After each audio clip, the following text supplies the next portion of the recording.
Let's go figure this out, shall we? And the new adventure awaits.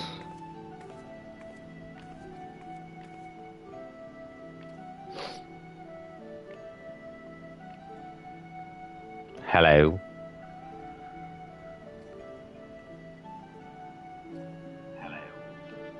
Okay. Hello everyone, Bubble Ninja 720 here, bringing you part 118 of my live stream playthrough for Final Fantasy XIV. I hope everyone has enjoyed a safe New Year celebration, and I hope that 2025 is starting off well for you all. Yes, I know it's a little late. It is the 3rd, after all, but unfortunately I have a real life, and I'm unable to get on right as, you know, like celebrations partake, I should say. But as it goes, Starlight Celebration is over, as you can tell, since I don't have my, I've got my regular traveling gear on. I don't have, my Santa costume on anymore. So now we're on to the Heaven's Turn event, which is the New Year's event. Yay! Let's go ahead and have some New Year's celebrations.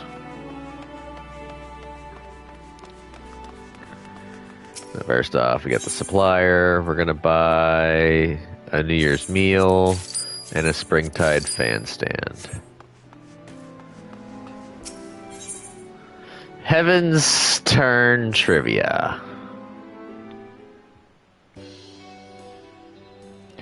My, you look ready for all manner of arduous journeys and feats of valor. An adventurer, perchance? Yep. Pray forgive my idle speculation. I am known as the Heavy Bugyo, and along with my fellow delegates, have come to these shores that we might share our Heaven's Turn custom with the fine folk of Eorzea. Both our peoples mark the turning of one year to the next, but how we do so differs in a few key aspects. In Eorzean tradition, the 12 choose one of their number to guide the realm throughout the coming year. In the Far East, however, custom dictates we honor one of the 12 noble beasts. This year's totem is none other than the Heavy, although the term snake might be more familiar to Eorzean ears. Where I hail from, this oft-reviled creature represents longevity and regeneration, owing to the miraculous manner in which the Heavy emerges anew, time and time again, after shedding its skin. That many and more may benefit from the noble beast's blessings, my fellow delegates and I have devised what we hope will be an entertaining little event. I present to you the inaugural Slithery Trivia Trial. I am agape.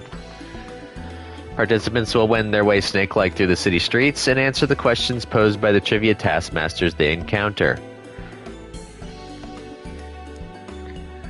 I utterly failed this one, I think minus the last one, because I didn't talk to the one character beforehand and just chose questions, answers on my own. I have bid my sisters, the 3 Heavy Yoriki, await their charges at certain locations throughout Limsa Lominsa. That just seemed like it was oddly worded.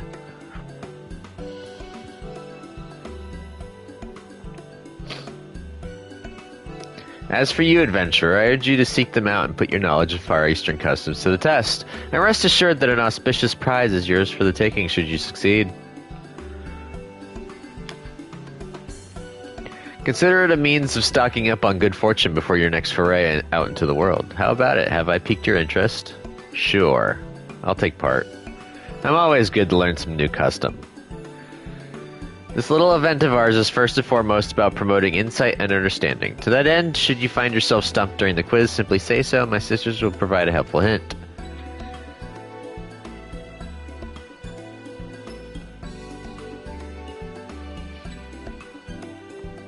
If it is a perfect score you seek, you may also wish to speak with the Heavy Doshin and acquire the knowledge you need. Or that. The first quizmaster you shall face is the eldest of my younger sisters, the Blue Heavy Yoriki. You'll find her a short distance north of here. Pray shed your misgivings and venture forth.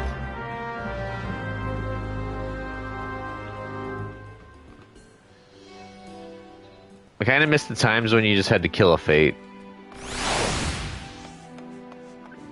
And some of the rewards were better too. Good morrow to you, my lord. I am the Heavy Doshin, A member of a far eastern delegation come to share our traditions of Heaven's Turn with the good people of Eorzea. If there is aught you would know of this year's celebration, you need only ask. Come seeking knowledge. Say no more, pray listen carefully. We Far Easterners are fond of our superstitions, one of which concerns the Hebi, a creature said to bestow great fortune upon all who behold one. But Hebi are as multifarious as they are scaly, and while each species has their merits, white Hebi in particular are revered for their rarity. But there is one serpent that stands, or rather slithers, above the rest, and that is the fabled great white Tsuchinoko, luck giver supreme. Traditionally, the people of Hingashi have used rice cakes to decorate their homes and represent the creature when praying for its blessings. Alas, in modern times, sightings of the real serpent have all but ceased. I got the last question correct. That's what it was. The first two I utterly bombed.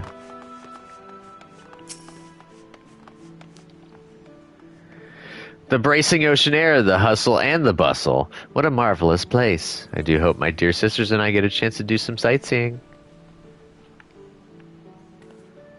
Oh, I keep getting caught up in the charms of this fair city. I have a question for you, Slithery Trivia Trial Contender. Let me see. Ready? As you are no doubt aware, the snake is considered a most auspicious creature in my native Hingashi, but what blessing can one hope to receive from the humble Hebi? Fair fortune, good health, romantic fulfillment. I could do with some help, or I'll get back to you with my answer. I chose good health, I think is what it was, but I believe it's fair fortune.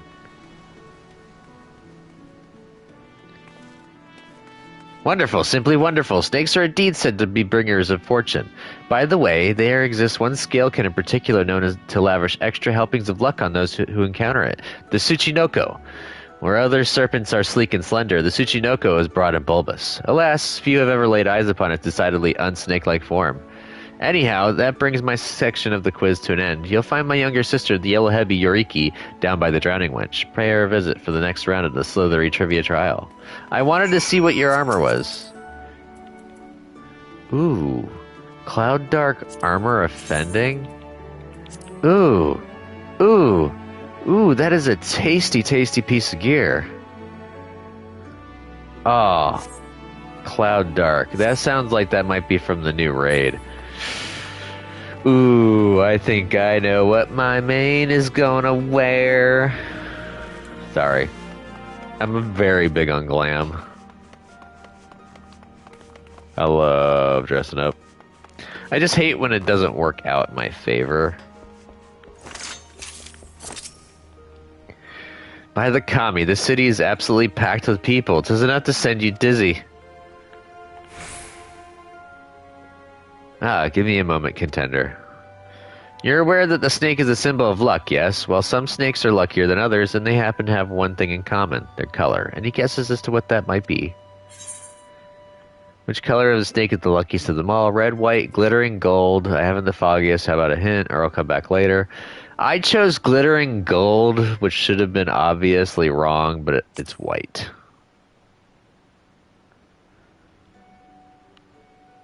Very good. White is the correct answer. White snakes are rare mystical creatures, hence the association with good fortune. But when it comes to rarity and mystique, there's one snake that deserves special mention, the elusive great white Tsuchinoko. In times past, people would pray to the lucky serpent in the hope of receiving its blessings. In the past 100 years or so, though, there hasn't been even a single recorded sighting of the creature. Its existence is all but a fable these days. Anyway, you have just one question left. Head to the Bismarck and see my little sister, the Red Hebi Yoriki.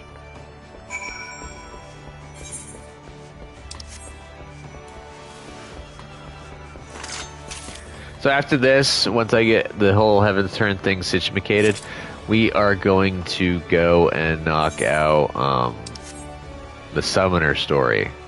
I got my Summoner / Scholar to 70, so I'll be able to start working on the Summoner's relic for Eureka. What heavenly smells. I must remember to visit the Bismarck and pick up a few tasty treats for my sisters. There you are, contender. I've been waiting for you. I hope you're ready for the last question. I assume you heard all about how we Far Easterners used to revere the great white Tsuchinoko, yes? I'm guessing my sister also told you how there's been nary a sighting for over a century now. A crying shame, I tell you. Still, the people of Hingashi, being the resourceful people they are, found a suitable surrogate to pay respects to during Heaven's Turn. Any ideas as to what they might have turned to? Rice cakes, eggs, a moogle, a nudge in the right direction would be much appreciated, or on second thought, I'll come back another time. And the substitution are rice cakes.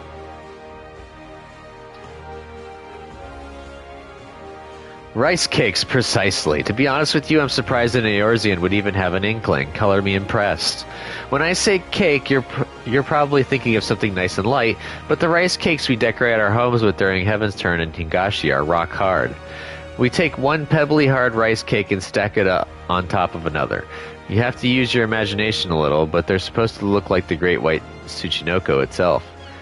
Well, that brings us to the end of the Slithery Trivia Trial. Thanks for taking part. I did sit. I need a drink.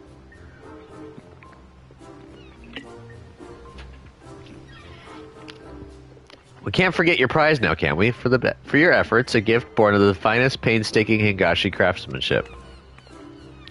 And it'll be all yours in a matter of moments. Hold on,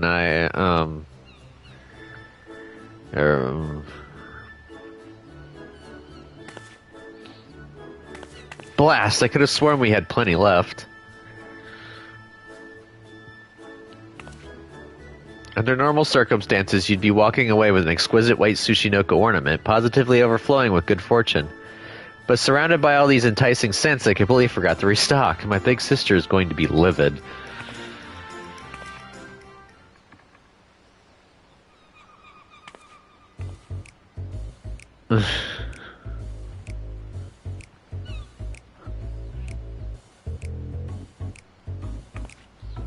Oh, seems there was one left after all. Whew. Sorry about all that. Anyhow, it's all yours. Oh, and it's impertinent to even ask, I know, but could I trouble you to tell my sister, the heavy bugyo, that I've run out of prizes? I'd happily fetch more myself, but I ought to stay here just in case another trivia challenger shows up. So can I count on you? Sure. Much obliged. May the kami guide you.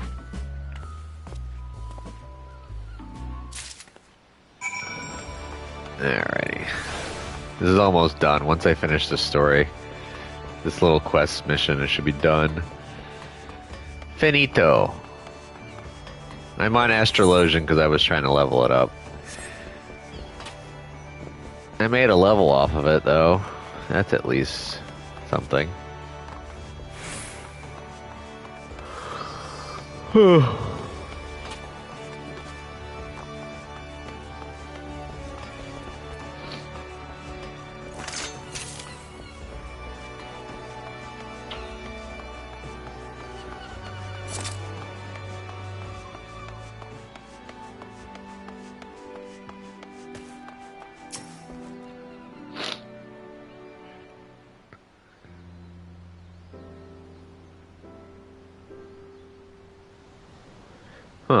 Am I to understand that my sister allowed prize supplies to run out and asked you to report this fact to me in her stead? Clearly, my efforts at disciplining her have fallen short of the mark. I must redouble my efforts. Please accept my sincere apologies. I shall send someone along forthwith to replenish our stocks. It's fine.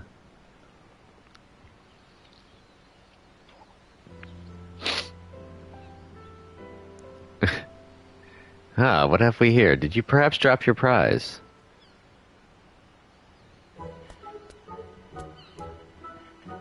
Mochi! Mochi!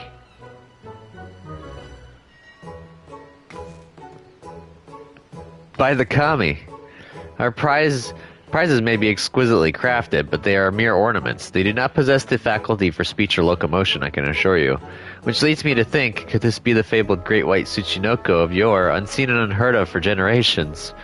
To think I'd live to see the day. What a wonderfully auspicious occasion this is. But I must say it is passing strange that the great white Tsuchinoko should appear in Eorzea of all places. Perhaps it's found its way on board our delegation's vessel before we set sail.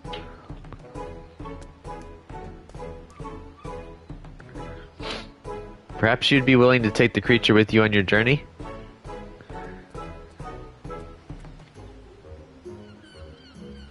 Of course, for our delegation, the Sacred Serpent's coming is an event of great historical importance. Nevertheless, we cannot discount the notion that the Great White Tsuchinoko chose to appear before you in particular, that you might benefit from its blessings. Besides, it appears quite taken with you.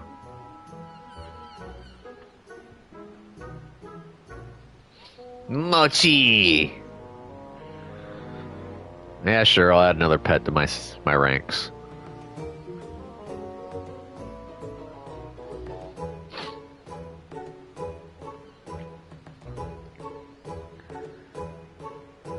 Before I forget, I should point out that Omikuji are available to draw for the rest of the Heaven's Turn season. It might provide to be a delightful distraction ere matters great and small call you to the road once again. Not that you need fear drawing a less than encouraging fortune. Nay, with the great white Tsuchinoko at your side, you are sure to overcome any hardships that come slithering your way. You have my heartfelt thanks for joining in with this humble endeavor of ours. May the hallowed Hebi guide you on the path of fortune till the heavens turn once again.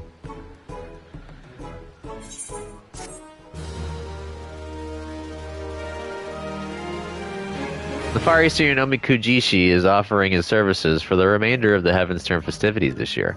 Speak with him to see what fortune has in store for you after your rendezvous with the Great White Tsuchinoko. I'll pass.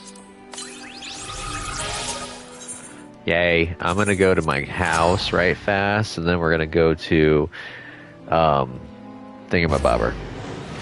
We're gonna go to Gridania. Speaking of which, we need to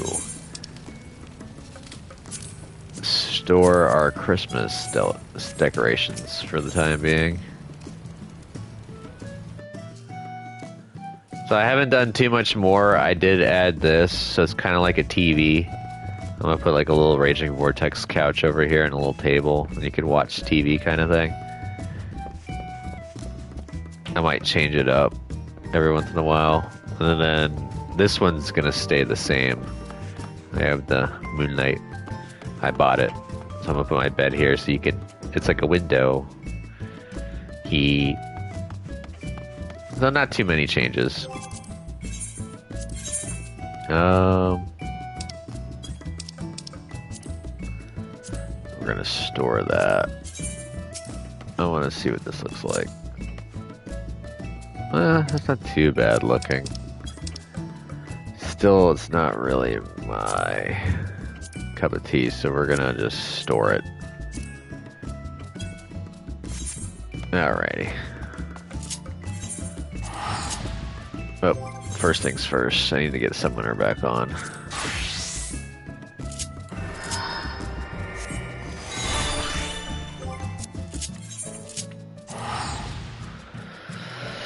Alright, time to go and do the Summoner story. Yay.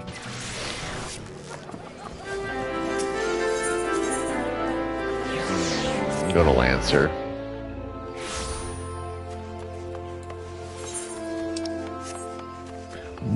Ooh, excuse me, sorry. I'm drinking ginger ale, so that is going to happen every once in a while. My apologies.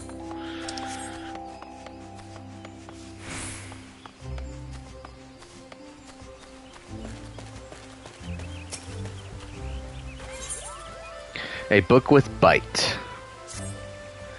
Hero, I've had the most fascinating news. 'Twould seem that the ruins of ancient Alag have yielded to us a tome containing unknown secrets of the summoner's art. The tome in question is currently being kept under Rambrose's watchful gaze at our dig site in Mordona. I'll be heading there shortly myself, but I would not begrudge you an earlier peek.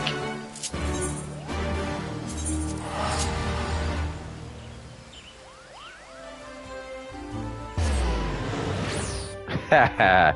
If you're going to Mordona, that'd be hilarious. Aw, you're not going to Mordona. I was kind of hoping that they were going to Mordona too, so that way we would have gotten there at the same time. The Crystal Tower.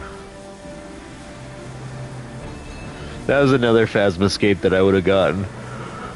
Would have been the Crystal Tower picture. I didn't feel like buying it right then and there, though. I'll get it another time. I like the Earth's font one better.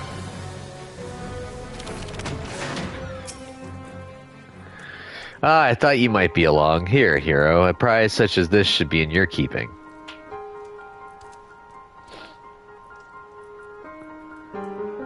We uncovered it not terribly far from where we excavated the evoker's attire. I've judged the tome to be some manner of manual for summoning magic, but alas, I was unable to decipher the writings. 'Tis fortunate, then, that such a task falls directly within Ymitra's field of expertise. Speaking of which, would you mind taking the book to her yourself? She sent word that she had been held up by some dreary business in Revenant's Toll. Pray do be careful.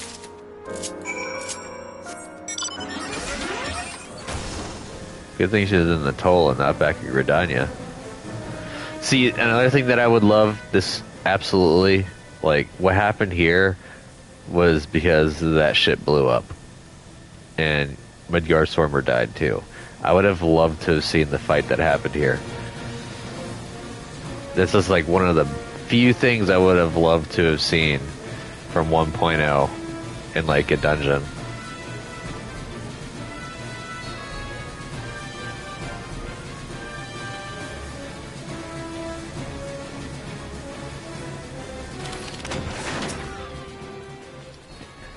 My apologies, a trifling but unavoidable matter prevented me from making directly for the dig site. Now, shall we take a closer look at this Alagon tome?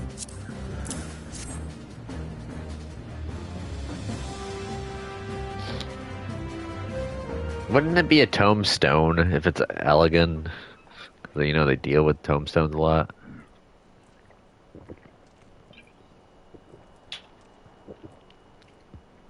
Oh my, 'tis rather more shabby than what I had come to expect from the great works of Alag, but let's not be discouraged. The content is what truly matters. A fine observation. Principia, at your service. I am a humbly familiar with the doctrine of summoning. Have we awoken a sentient tome from some ancient library? Hero, we must keep it contained. Have I somehow given offense? Strange, for I am not equipped with offensive capabilities. Imparting the art of summoning is my function, and instructional manual is my form. A manual, you say? Correct. When opened in the presence of summoners, I am bound to awaken and share with them the secrets of summoning. The young master there is in possession of an active soul crystal, yes? Uh-huh. 'Twas the soul crystal that awoke you. Correct. Only one who carries a soul crystal and has bathed in the aether of an icon may wield the powers of a summoner. I sensed one worthy of instruction and was thus compelled to introduce myself. Icon. That is the Alagon word for primal. Excuse my need to clarify the obvious, but you are a construct created to teach summoning magics to any potential student you encounter. Why would the ancients have deemed such a thing necessary? Summoning came into being for the purpose of eliminating beings, specifically those being known as icons, primals. Once these entities have all been vanquished, however, a new Eggy cannot be harnessed. Old summoners perish, and so too does their art. It was upon glimpsing this bleak future that a certain master summoner set about crafting yours truly. Inscribed with arts of tremendous power, I exist to teach others how to safeguard their existence. Fascinating. Your creation speaks to the heart of the discipline's rarity. Yep. Summoning harnesses the power of primals for the sole purpose of destroying them, and new summoners arise only in an age when primals are rife. With the absence of living mentors, a true succession of the art is never achieved. Principia, are you then to instruct Hero in the lost secrets of Alag? I am eager to oblige, but there are certain obligations. Ere the seal upon my higher knowledge can be unlocked, the student must first overcome the 3 challenges I am ensorcelled to present. Well, considering how it refers to primals as icons, I'm inclined to believe that we have an authentic Alagon relic on our hands. What say you, Hero? Will you undertake these challenges? Well, I want my relic, so yes.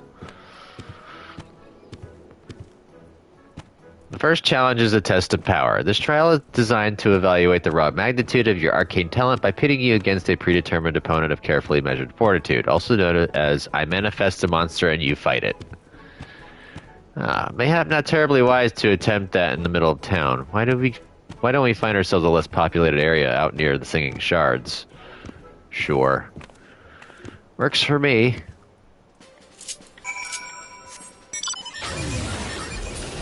Let's take my raid boss, or not raid boss, but game boss mount. Go right on over to the Singing Shards. Plus, I kind of want to get the new unlock, because the other thing I want is, you know, more spells. The other thing I need. Alright, Principia, what you got? Shall we begin the test of power, Master? Master, treat your pupil as a superior, Principia? Such was the way in which I was written. Ah, and if my full name begins to tire your tongue, you're welcome to call me Prin or Pia. Well, I rather like Prin. I mean, let us proceed with the challenge. Target. There we go.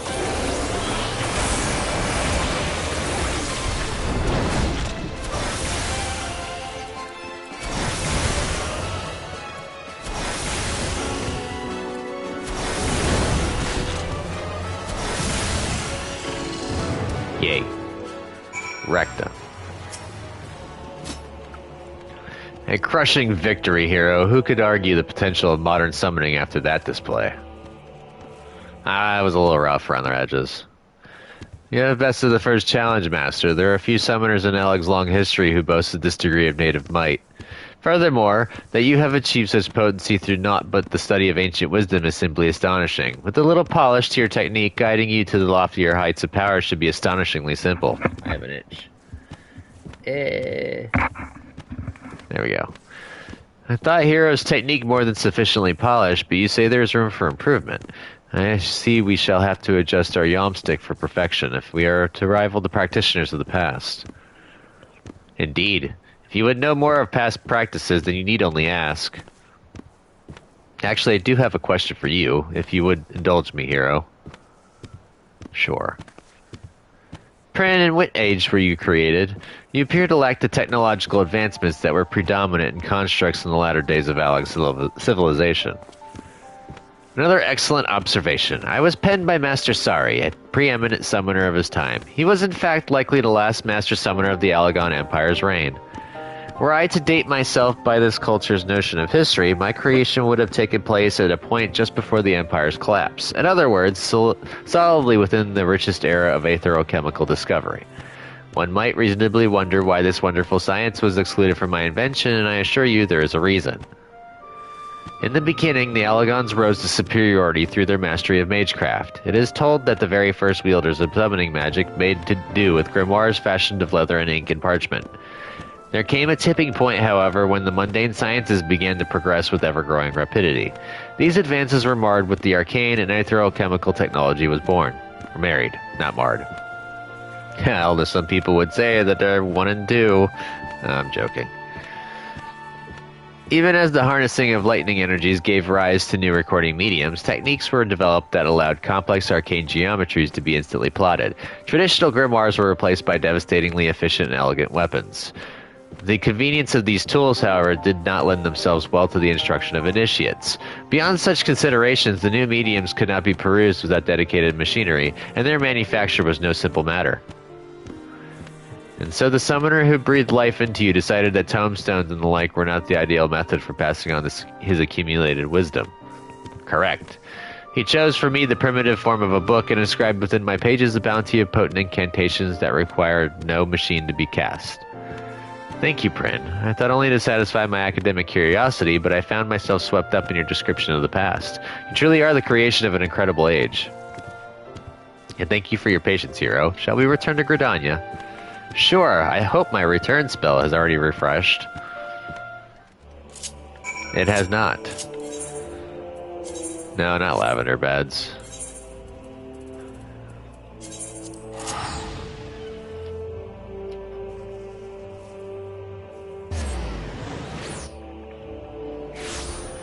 Oh man, it's an after hours already. Darn it. Oh well. Lancer's Guild.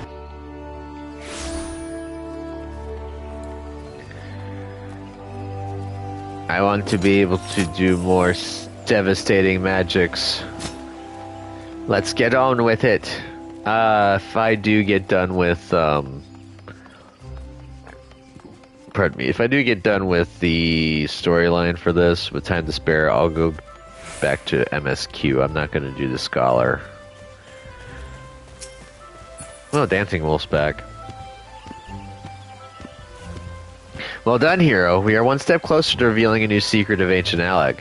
Prin will issue the next challenge after you've had the chance to review your studies and own your abilities to a new level of perfection.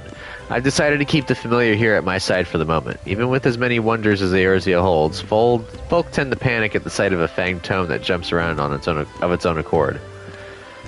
Pay no mind to Captain Wolf. He obviously wishes to secure my services for some task or another, but we have more important matters to attend to.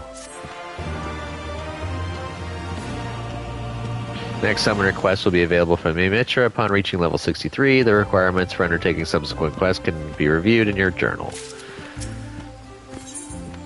Performing for Prin. Greetings, hero. It would seem that Prin would speak with us about the second challenge. Congratulations, Master. You are sufficiently prepared to undertake the next test. Excuse me, Prin, but how can you tell? By analyzing the patterns of Master's ethereal emanations, I can gauge the strength and precision of his recently cast incantations. Of course, Master must attempt to challenge himself before I can provide an evaluation to the proper degree of accuracy. This will be a test of skill. To administer this trial under the prescribed conditions, however, I must request the assistance of several more summoners to play the role of antagonists. Several more summoners? In this day and age, that will be no easy feat to arrange. Come now, Mimitra. The solution is right under your nose. Hero, your deeds have caught the attention of the highest echelons of the Flames. After learning what you're capable of, we've begun an initiative to take our very own summoners into battle against the Primals. A number of soldiers under my command have already begun intensive training. I handpicked veteran survivors of our expedition against Ifrit, and they've been issued with soul crystals we claimed from the Ashians. Aye, and Captain Wolf has been howling in my ear for days, begging to enlist your aid as some kind of drill instructor for the ethereally gifted. But now you're in need of summoners for this trial of yours, yes? I'm prepared to offer my regiment's full cooperation. All I ask in return is a few morsels of advice for the acolytes. Seems to me a fair trade, and my enchantments do not restrict me from instructing neophyte summoners in the fundamentals of the art. Very well. I suppose such an arrangement could prove convenient for us all. Yes, it can. I knew you'd come around. Meet me at Camp Blue Fog and I'll assemble the troops for inspection. Cool. Going back to Camp Blue Fog, knocking out some more of my Aether tickets that are starting to wane.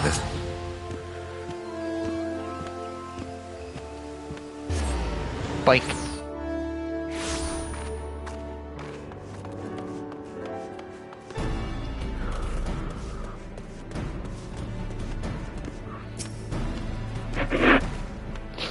Looks like we're all here. Let's get on to the briefing, shall we? Briefing. As you command, the second challenge will evaluate the elegance of your techniques as opposed to the magnitude of your miasma.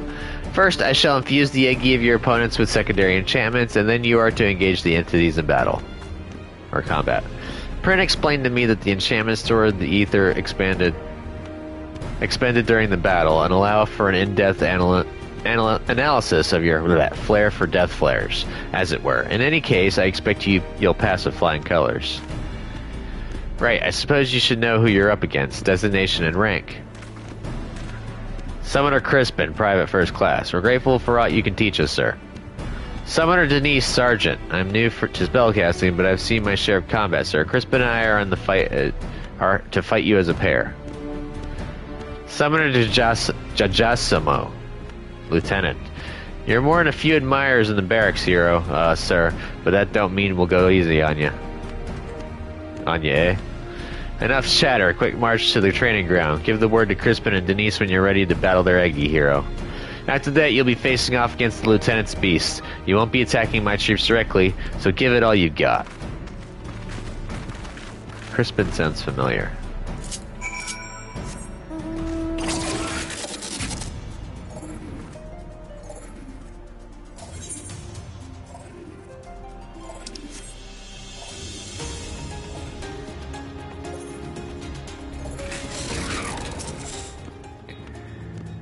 Prepare yourself, sir. Denise and I will now summon our servants to battle.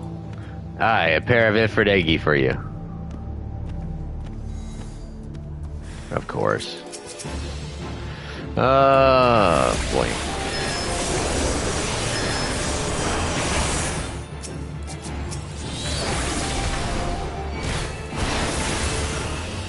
Haha. You finished warming up on the members then, because even tougher, me mate Seggy don't hold a candle to the inferno I can summon. Right, let's bring the flames.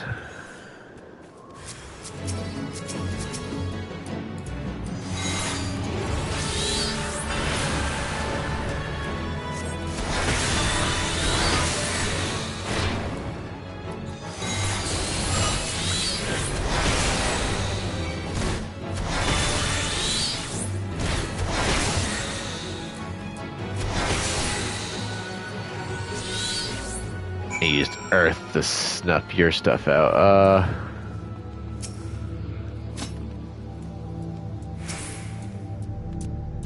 I had hopes for that one, but you snuffed them out right quick. Not much of a trial, eh? Well then, you're lucky I fought another primal during my time with the company of heroes. Aye, you're not the only summoner as can command more than one ethereal beastie. Say hello to your final opponent, Titan Eggy. Alright.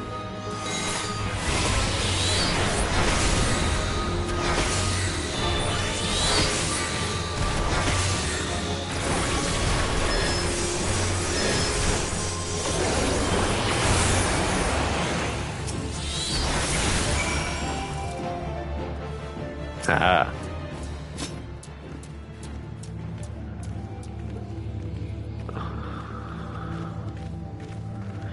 I hope my summoners put up enough of a fight for you. Anyway, shall we hear what the book has to say? I have ruminated upon the swirls and echoes of your battle, and the picture is clear. Your technique is, without a doubt, a thing of exquisite beauty. Consider the second challenge conquered. Well, that's good news, if hardly surprising. After all, you did sweep through those Eggy like a storm through a field of dandelions. Methinks you've opened me eyes. I see I have work to do before I truly mastered this discipline. I'm glad to know we've been of service. Now we really must be returning to Gridania. Cool. Thank you, sir. This was truly an enriching experience. Aye, pray train with us again in the future.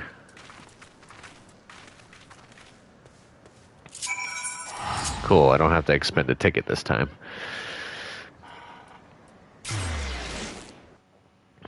Give me skills. I want more skills to pay the bills.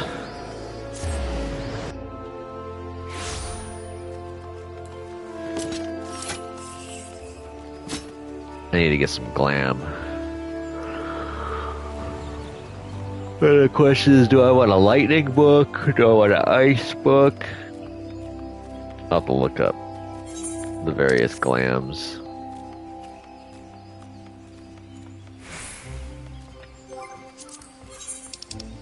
I'm curious. Went through a giant skull book.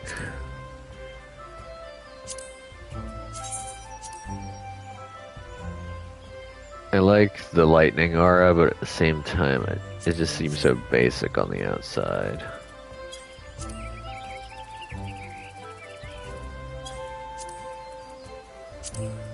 Endless Expanse Grimoire.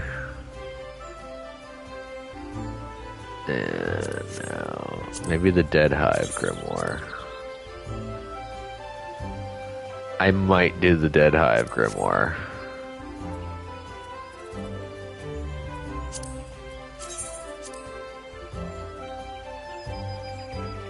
Or that one. Word of the Fiend. Nah. Seeing Horde.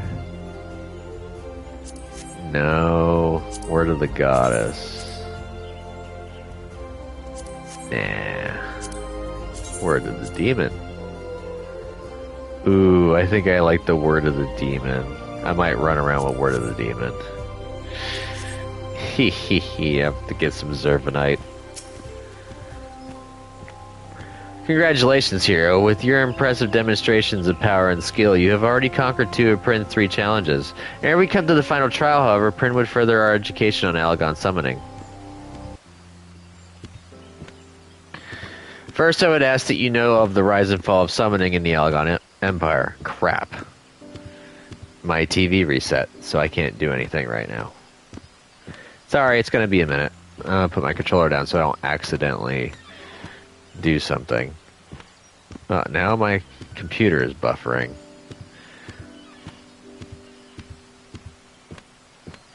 What happened?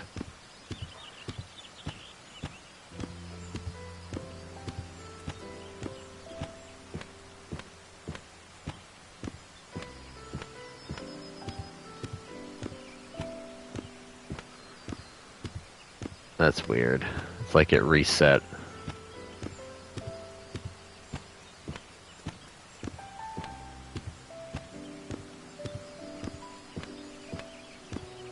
That is stupid weird.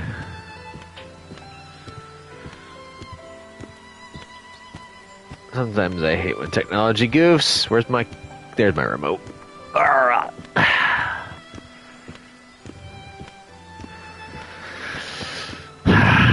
I need to get this TV replaced. Alright.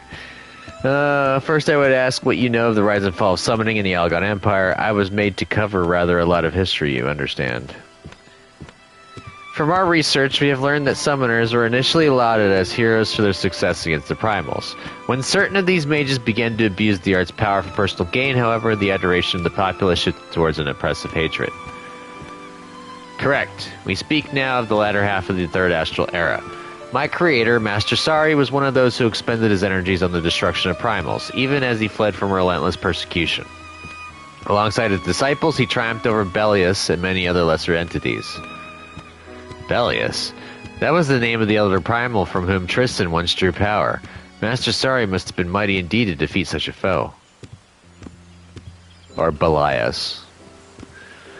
Yet he still knew fear. The thought that the grand discipline of summoning would fade into oblivion was more than Master Sari could bear, and so he sought to preserve its legacy and provide for his successors. My creator was well versed in aetherochemistry and held a particular interest in the technology of information. Broadly speaking, he researched methods for producing arcane geometries without grimoires and experimented with machine-enhanced Deki. He eventually abandoned both of these technologies, deeming them unsuitable for the instruction of future generations. Hoping to provide guidance to those summoners yet unborn, he instead began writing and enchanting a work that would survive down the ages. He made me. Such an accomplished personage, why then have I seen but scant mention of his name in Alec's histories? As you have said yourself, it was an age when the adulation of summoners experienced an extreme reversal. It is likely that Master Sari's achievements were struck from the records, even as his loyal pupils were struck down in the streets. I was shut in a storeroom, abandoned to my slumber like some common treatise on trade agreements in the southern provinces, and thus I can tell you not of what befell my creator in his later years. I expected a dry recital on the history of summoning, but you've shared with us your personal narrative. It is clear you hold a great deal of respect for Master Sari. I am a familiar. I simply relay information as I was enspelled. This lecture is now over. As you wish, Prin. Well, hero, it would seem class is dismissed for the moment. I suggest you recuperate from this day's trial and look toward preparing yourself for the final challenge. I'm stuttering a little bit. I need a drink.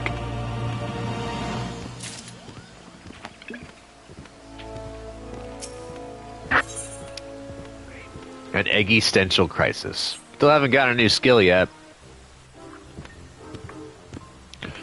The time has come, hero. Prin is ready to administer the final trial.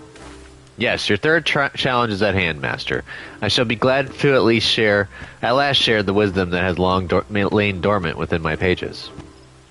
Thus far we've had evaluations of raw power and refinement of skill. What then will this third challenge seek to test? That I cannot tell you. Cannot or will not. I do not keep this detail from you for the sake of my own amusement. It must be secret. Were you aware of the test's purpose, such knowledge would unfairly affect its outcome. What I will tell you, however, is that this trial requires conditions that are akin to an actual battlefield. As such, I must ask that you call fellow summoners to your side and arrange a location where you might join hands against the most realistic primal threat. Well, this ought to be welcome news for Captain Wolf. I shall see if his acolytes are available. Greetings, this is Imitra. I, Imitra of the Sons of St. Koinok. I have a favor to ask.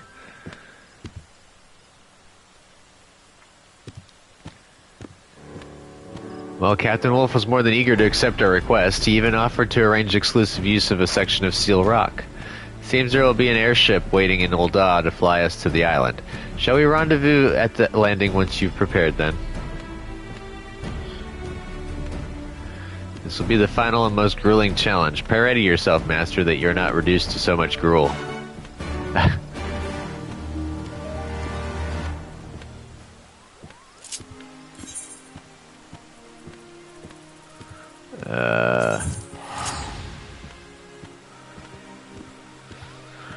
Yeah, I'm not going to start working on the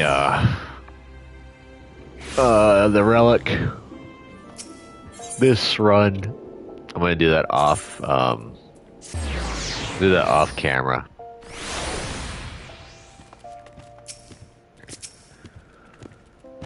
I don't know about you here, but my nerves are beginning to get the best of me. Captain Wolf and the others have already landed on Steel Rocks. Let us not delay the challenge any further.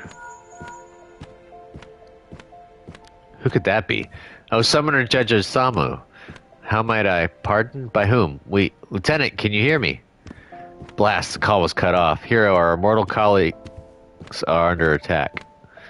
That kind of sounds weird. The situation sounds dire indeed. All the summoners are crippled by injuries, and Captain Wolf alone fights to keep the foe at bay. Our planned battle has become rather more real than we anticipated. We'd best explain matters to the pilot and arrange this rescue party. Ambushed, you say? Understood. I'll put in a call for reinforcements, but my ship is ready to depart now if you are. Shall we go on it? Go on in ahead. Yep, let's get this shit going.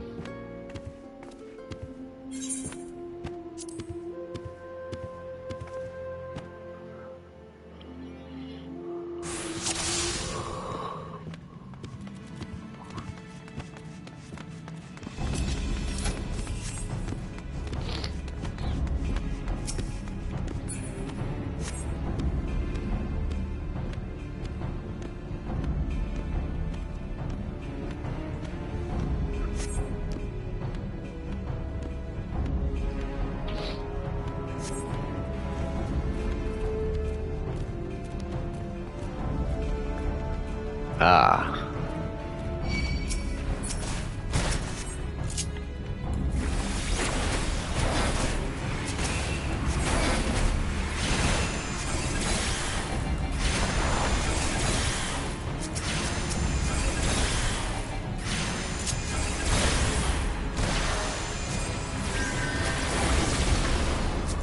Whoo, that was a nice one.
We're heading this way.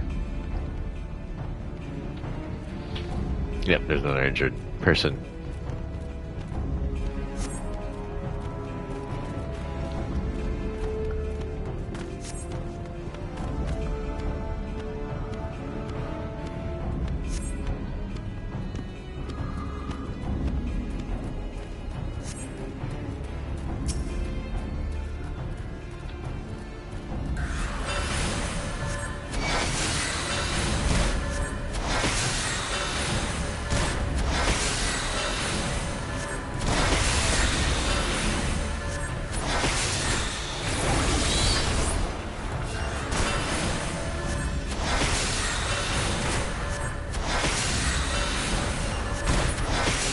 Smack.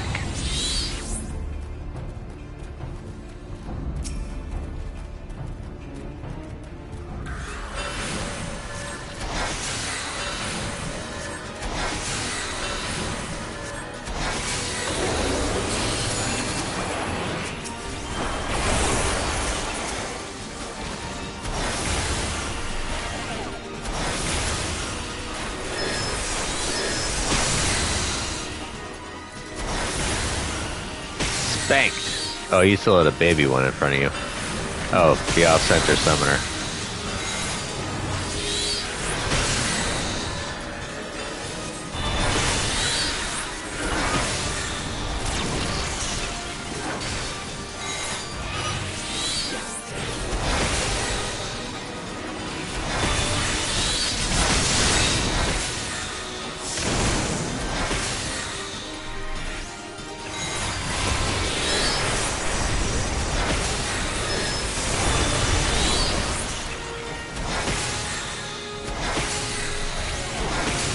Hehehe.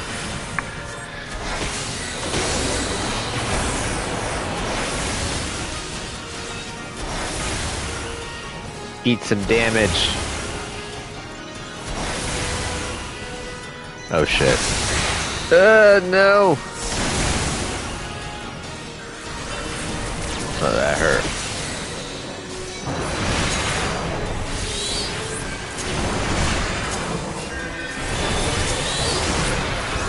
Come on.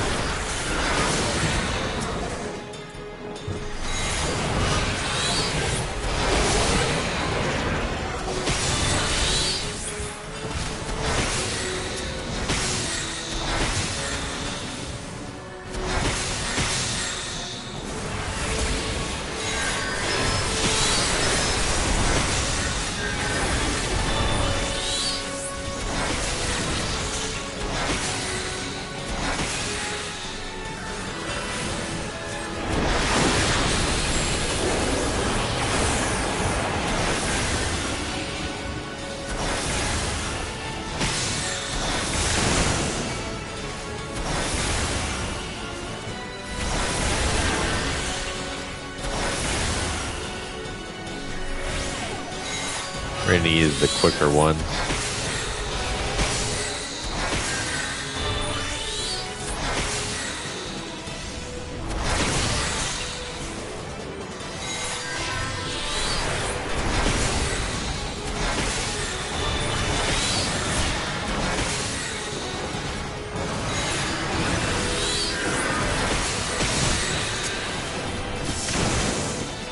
Ah, gotcha.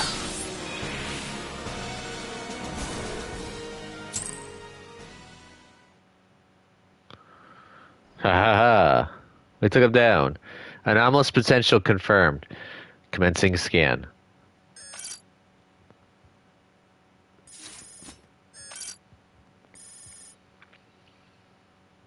Latent ethereal capacity immeasurable. Standard parameters exceeded. Reinitializing system.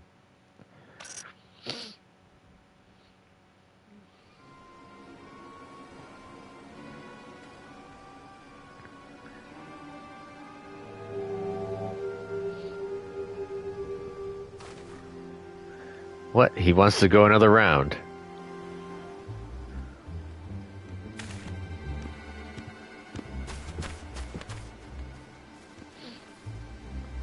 Master, sorry. What have you come? How have you come to be here? Master, surely you do not mean that sorry. Ah, Principia, they have woken you. This should suffice.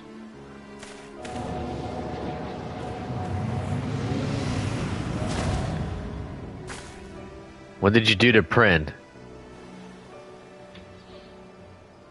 The construct is unharmed. I simply added another layer of security. Do not disappoint me, Summoner. I will be waiting.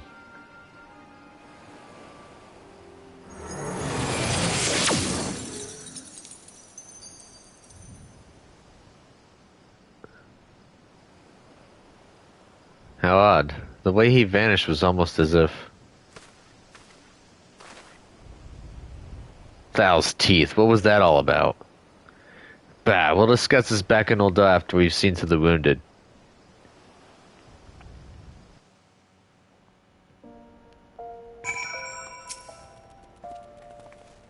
You arrived in the nick of time, hero. Thanks to you, my soldiers survived that ambush, and they'll be fit for duty again after a bit of rest. Ah, you have our gratitude. If you hadn't plunged into the fray like that, we almost certainly would have perished. You said that bastard was Master Sari, didn't you? Summoner of ancient Alag. Did them mages have some way of coming back to life? Alright, Lieutenant, let's not jump to conclusions. Well, he was wielding summoning magics unlike aught we've ever seen before. Mayhap Prin has some idea. I'll be sure to ask. Come here, or let us return to Gridania.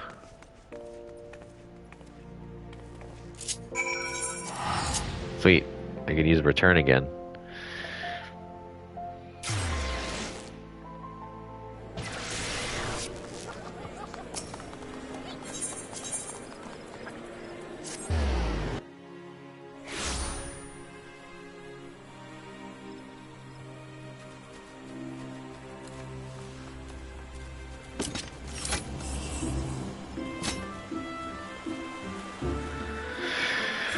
Alrighty, I could use some new skills. I already got the best gear that I can get right now at 70.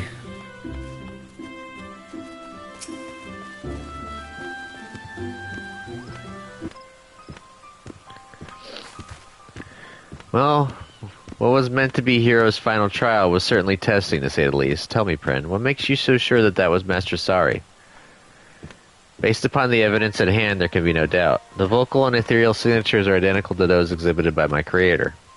The only aspect that gives me pause is his behavior. Master Sari was never one to offer harm to others with such callous indifference. I would say there's a larger inconsistency to consider here, Prin. Your creator supposedly died several thousand years ago. There is one other possibility. The greatest minds of Alag unlocked the science known as cloning, by which they could artificially create a replicant of a living being. Seal Rock is, after all, a construction of the Algon Empire. Assuming the individual you battled was indeed a clone of Master Sari, then my senses would recognize no appreciable difference. An exact copy of the original person. It would explain much, but the very thought of it is horrifying. Oh, and did he not tamper with your enchantments? Are you truly unharmed? My faculties are undimmed, but the wisdom I was to impart to Master has been sealed behind an arcane lock. I can do nothing, only my creator holds the key. Then your secrets are lost to us. If only Hero had been able to attempt the third challenge. Attempt, Master has already passed it. Allow me to explain. The third challenge is a test of the summoner's nature. Thus does the trial require the presence of companions and a realistic threat. Master Sari's ambush did, of course, bring an unexpected dimension to proceedings. Yet Master leapt to the aid of his fellow summoners without hesitation, and braved considerable danger to see that they were safely rescued. Selfless acts that more than qualify Master as a worthy successor. I had wondered why power and skill were not sufficient. Sari wished to see his teachings passed on to summoners of noble heart. Correct. He could not countenance the idea that such knowledge might be put to evil ends. Now you understand why his display of violence so confused me. Aye, and all the more reason to suspect an imposter. But whatever this man's identity may be, we will track him down and make him remove that seal. Your purpose is too important. Yeah, I want the extra skills. And I will assist you in any way I can. The Master Sari that made me who would not stand to see his memory profaned with such wickedness. Well said, Prin. For an enchanted stack of ink and parchment, you have an impressively developed moral compass. I possess neither morals nor a compass. I merely follow my unspelled directions to guide worthy summoners. If I give the impression of such characteristics, then mayhap I am overstepping my bounds as a familiar. No, you're fine, Prin. Forget I mentioned it. I will see if I can unearth more detailed records of Master Sari. Mayhap the story of his latter life will aid us in unraveling this present mystery. Sounds good to me.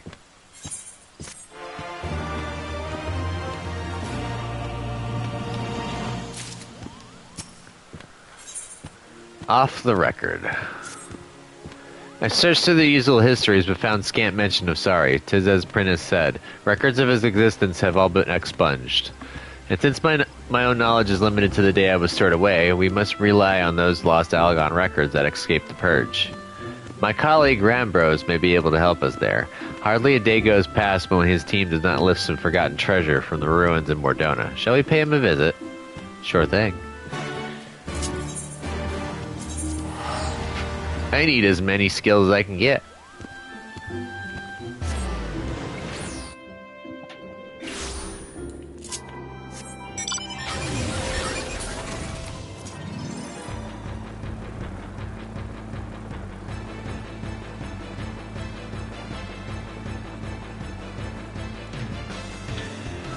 I'm gonna end up discarding the armor if I can't turn it in. The weapon will be kept though, because that's what I can turn into my Eureka weapon.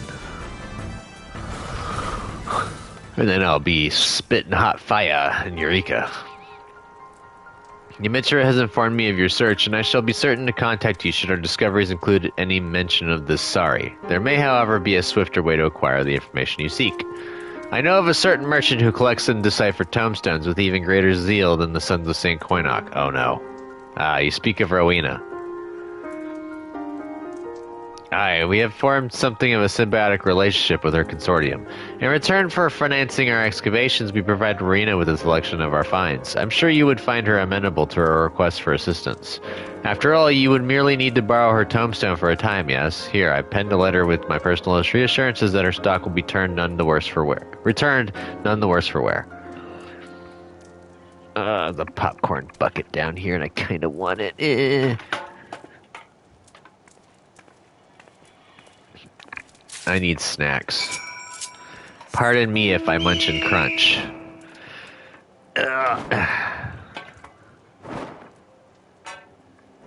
I want savory, not sweet.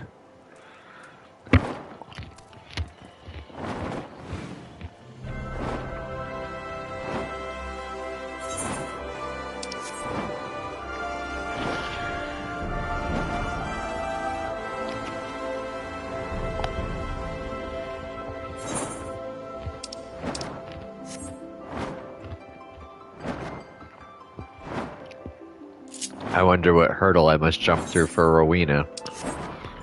I do not remember. This popcorn's not really doing it for me. Ah.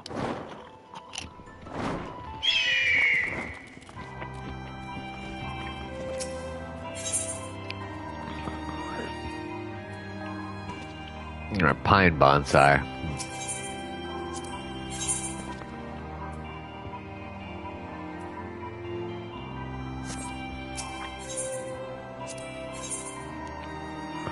Wyver horn, Tia whistle, fallen angel wings. Jesus.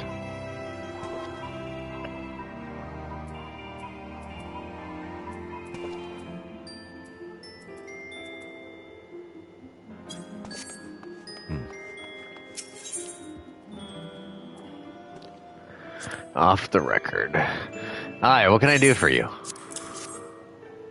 So you backing of old Rambrose, eh? Well, I suppose it wouldn't hurt to lend you some of my tomestones. Ah.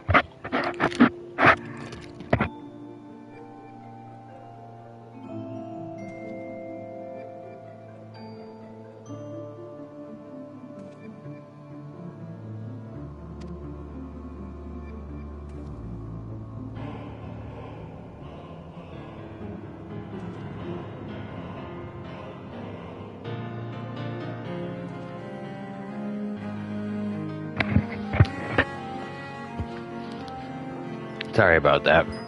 I don't know what it is that came over me, but I'm like ravenous all of a sudden. In fact, I'll do you one better and let you borrow the transcripts, courtesy of the scribes of the Ironworks. As books, they're a damn sight heavier, but you don't need fancy machines when it's all penned down in ink and parchment. Give me a summary of the contents when you're finished, and I'll consider that as payment. Collectors will part with more coin if they know what they're getting, and my time's too precious to waste on reading ancient history. Consider it a deal, Rowena, and thank you. Well, hero, shall we get to work? Yeah, sure.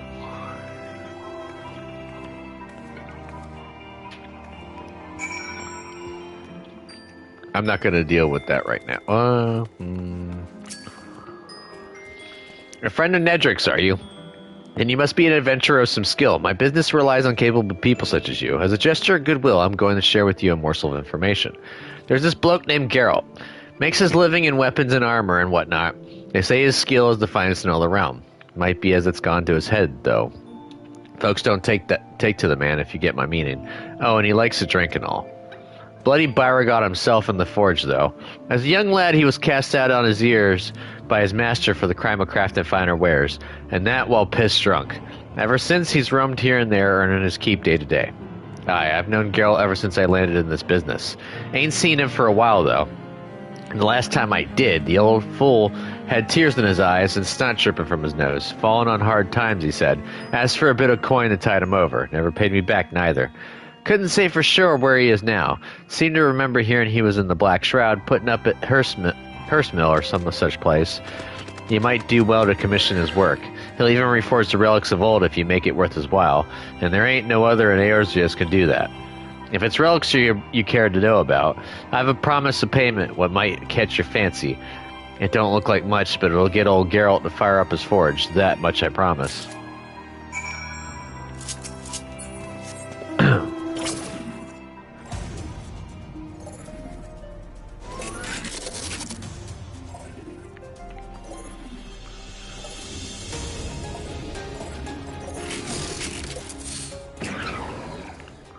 Fancy that, I've barely begun skimming the very first volume, and there are already some promising passages. Let us make print and share our findings, shall we?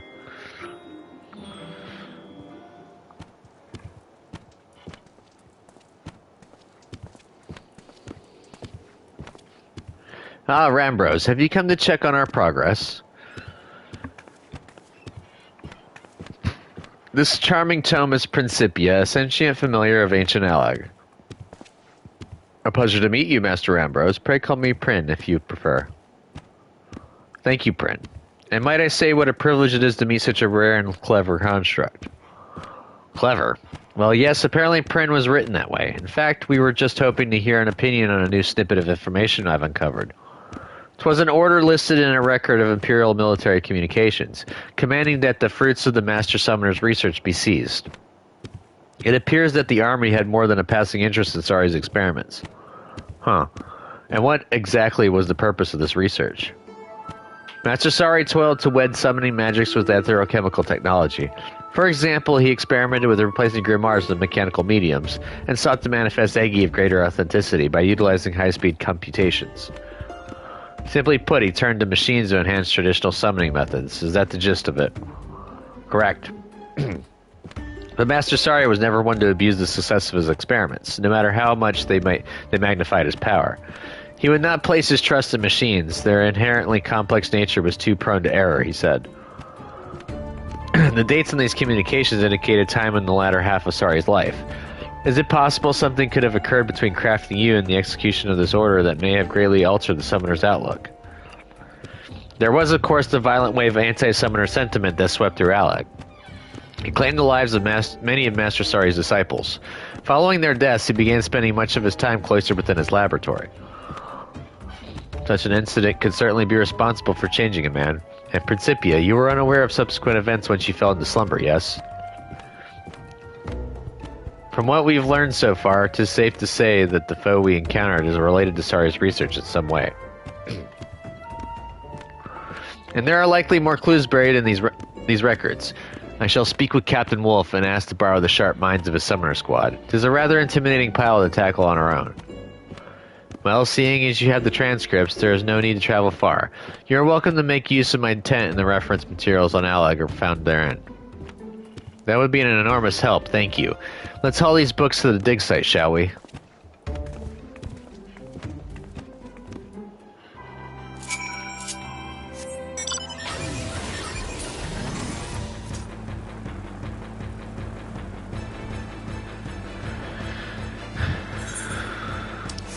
What level is this one? 68. I'm so close. The next one.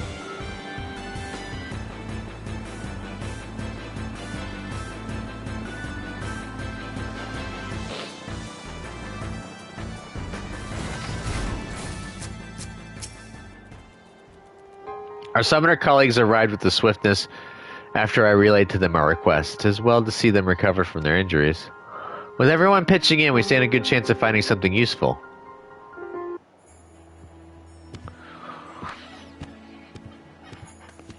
Ah, here's the bugger I was looking for. This is a record of when the military finally caught up with Sari. It says here the summoner was found dead, killed by someone else, it seems. And we have proof of the original Sari's demise in the Third Astral Era. Now there remains the question of who or what attacked us in this age. My coin is on one of those clone creations. Is there aught more to the story, Lieutenant? Aye, it goes on to describe how the Imperial Army took over Sari's research, lauded his experiments as exceptionally dangerous but ripe with potential applications. They shifted operations to an artificial island soon after and began practical testing. One cataclysmic accident later, though, and that was the end of that.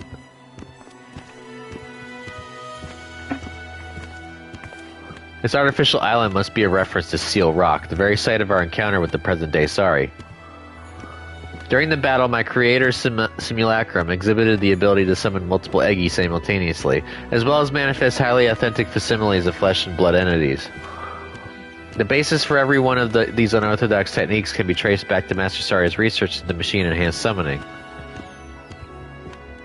I'd say we have enough evidence to support a working theory, then. Namely that the Alagon military was using a clone of the deceased Sari to perform hazardous experiments, tests which explored the feasibility of aetherochemically bolstered summoning magics. And when we landed on Seal Rock, we must have somehow awoken the remnants of those experiments. Mayhap we have solved the mystery of who the attacker was, but now I would like to know the place of where he fled. What refuge exists for such a being? From what I can gather, the results of Sari's work were bundled off to some secret laboratory called the Aetherochemical Research Facility. Yeah, I've been there.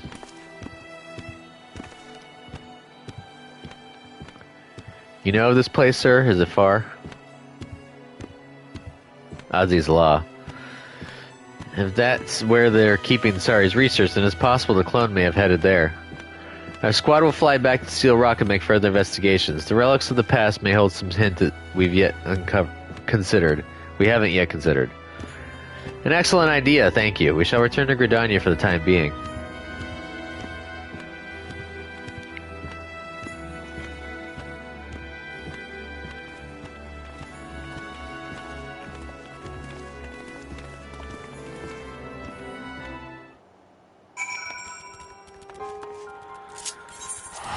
Go back to grid.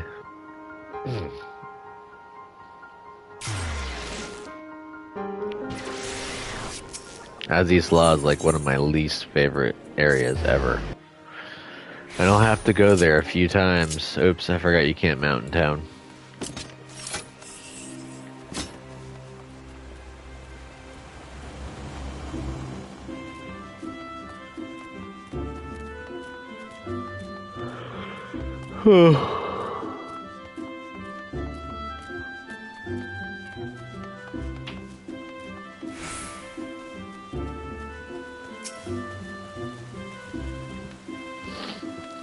I've received an update from Captain Wolf regarding their investigations on Seal Rock. It would seem that certain of the Alagon relics have shown signs of recent activation. The mechanisms were too heavily damaged to offer more in the way of useful information, however. I fear we must brave this Aziz's Law facility and search for Sari ourselves. Is that what he was hoping for when he said, "I will be waiting"? It is possible. I did not think the detail important at the time, but the lock engaged by Master Sari's simulacrum was not of the strictest tier. Rather, the seal is one which fades upon the sealer's demise. And he was goading us into finding and defeating him. Another challenge, or is it simply a trap? I'm not fond of rushing into the unknown. Guard yourself for the worst, hero, and I will learn the present circumstances of the research facility.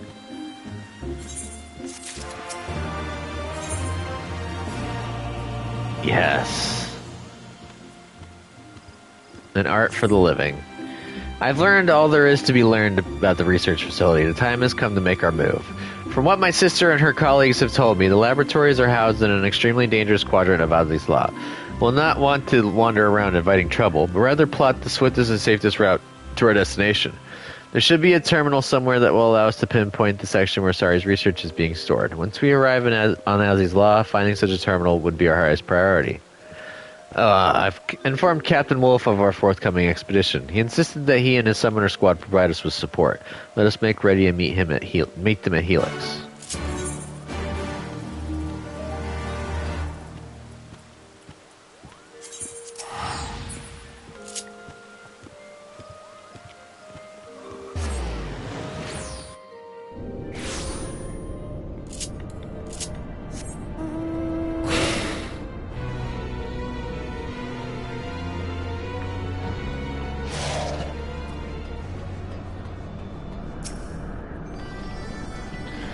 These laws are even more fantastical than I had imagined, but we mustn't let ourselves be distracted by the scenery. We should fan out and search for a control panel of some description. And we can use that to plan the simplest route to our objective, yes? Aye, then we plunge ahead swift and sure and bring an end to this bastard clone. That is my intention. It is important to know, however, that we have yet to determine if our enemy is truly a clone or not. Even an artificial copy would appear as a living, breathing being. The man you fought in Seal Rock seemed almost otherworldly.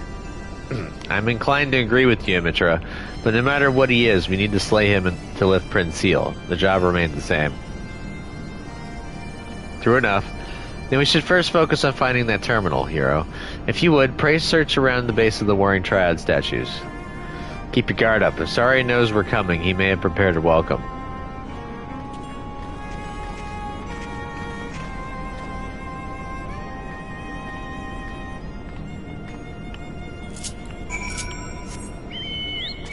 Hey, Lefty.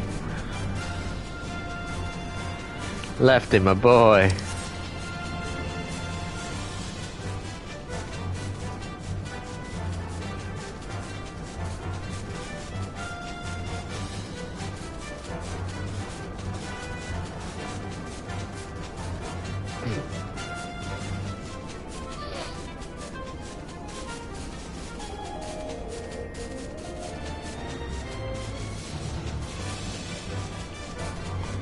Place is huge.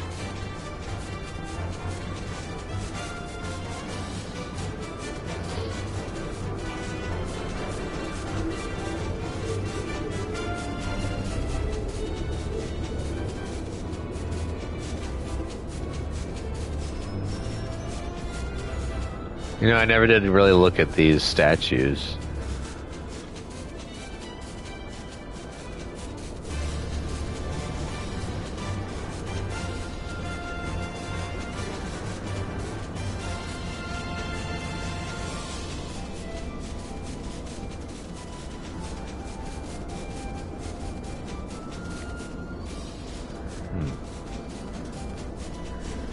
Interesting. Oh, I can't go that way.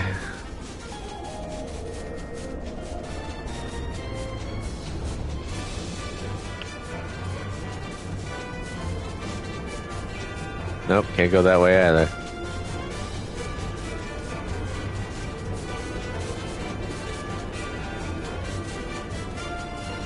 It's right here. You do not know how to operate the terminal. Never mind. It's supposed to go up, so it'll be around here.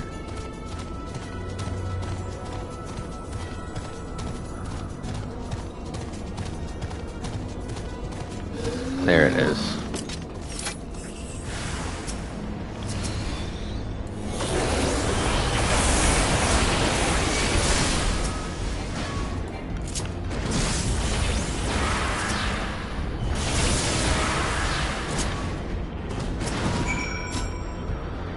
Haha.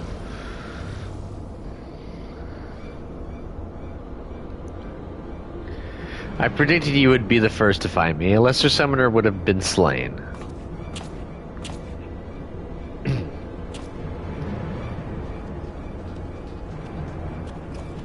Hero! Sari's clone, it's here.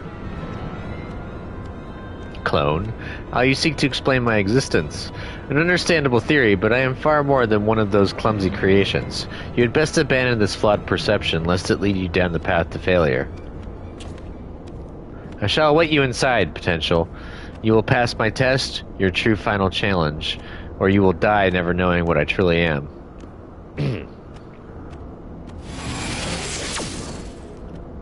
Val's teeth, he's gone again.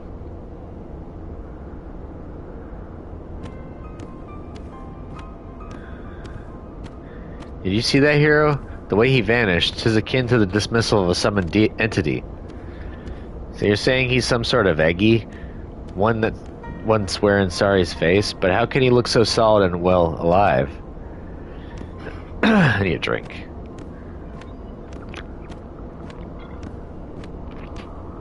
With the aid of a computational machine, it would be theoretically possible to reconstruct Aether into a near-perfect replica of Sari's corporeal form. He was summoned using a machine? Correct. Master Sari's research developed mechanical substitutes for grimoires. In fact, the lieutenant is standing right in front of one.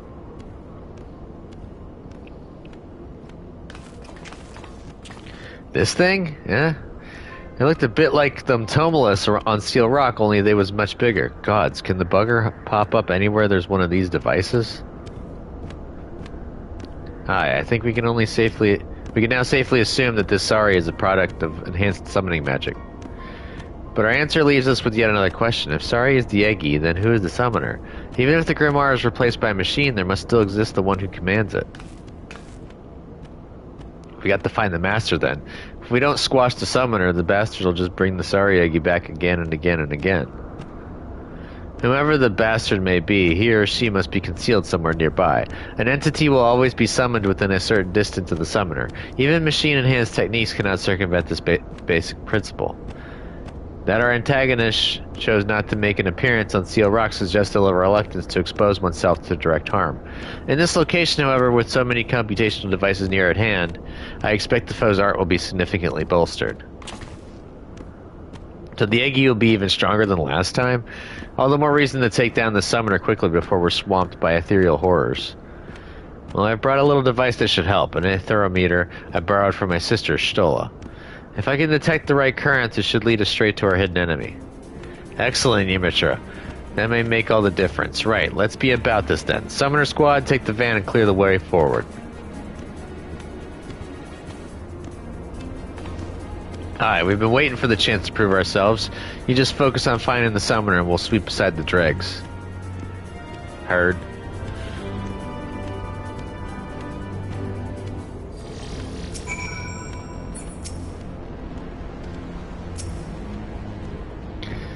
Ready for round 2, hero. The terminal has provided us with a direct route to the research storage chamber. We're going to rip through this facility and take Sari's clone apart. It is an ethereal entity, Captain Wolf, not a clone. And I must point out that your true objective is the summoner rather than the servant. Right, I knew that. As we planned then. Summoner squad front and center, carve hero a path through. Aye, Captain. Yamitra, you're in charge of finding whoever's pulling this imposter Sari's strings. Let's go. Yeah. And since I'm level 70, I'm not synced down at all. Yay. My gear might be synced down, though.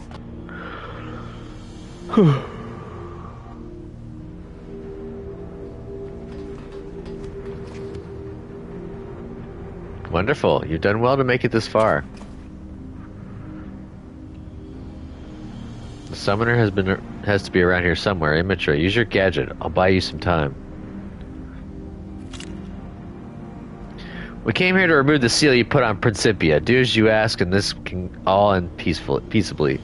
Do as we ask, and this can all end peacefully. I'm sorry, Captain. I'm afraid I can't do that. To do so would run contrary to the purpose for which I was created. Surely by now you have come to realize my true nature.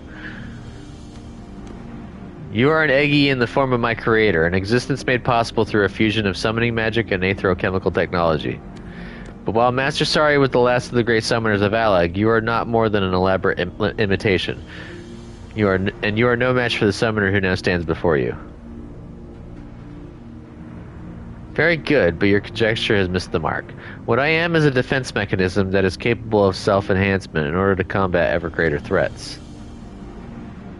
Shall I phrase this in simple terms? In the event that I encounter a presence with greater potential than Sari, I am compelled to harness that potential through main force and compose its ether into a new guardian entity. You mean to kill Hero and make an Eggy of the Warrior of Light? Have we reached an understanding? A peaceful conclusion to this encounter was never forthcoming. His reasoning is broken down. Your deeds have saved countless lives and will continue to do so. How can one justify killing you, Master, when you embody the very principles for which summoning magic was invented? Immature, any luck finding that summoner?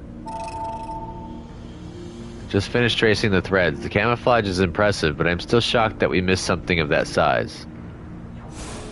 Our true enemy is up there.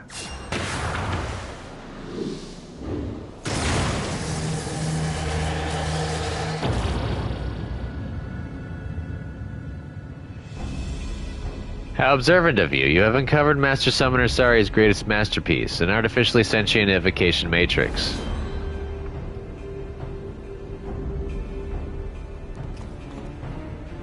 The complexity of my design simply cannot be compared to the primitive principles used in Principia's construction.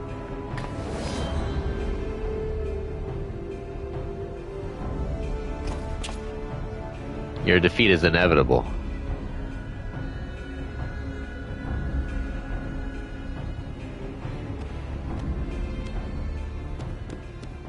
Tough talk for an aging machine whose logic channels have obviously rusted with its use. Master, might you and your companions dispose of this unsightly and unseemly amalgamation of refuse?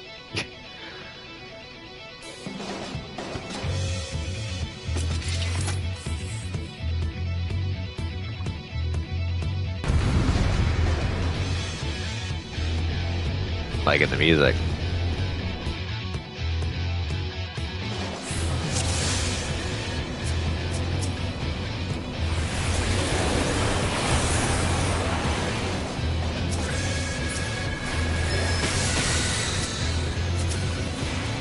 Woohoo!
Oh shit. I didn't see the landmine sitting there.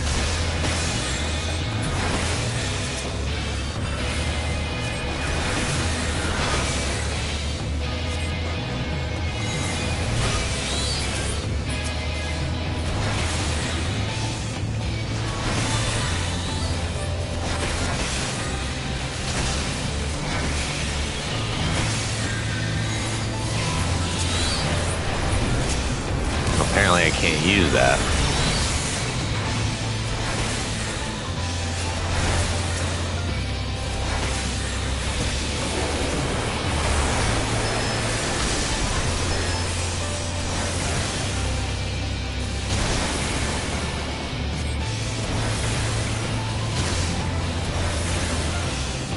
I'm gonna end this.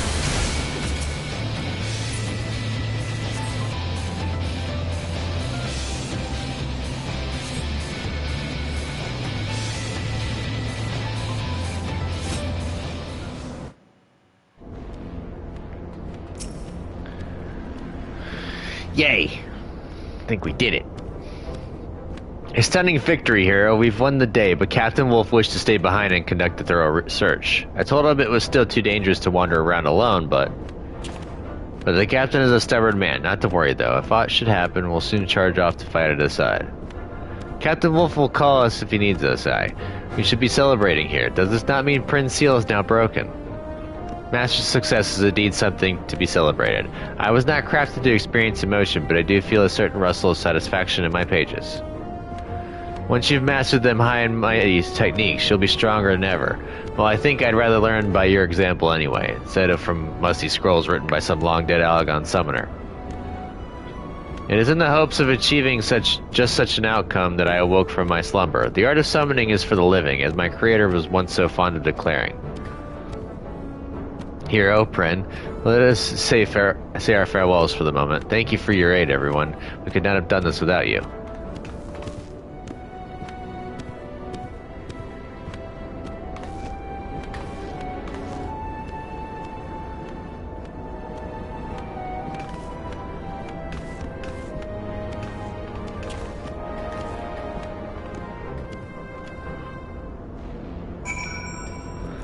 Back to grid. Time to get one of the best spells ever.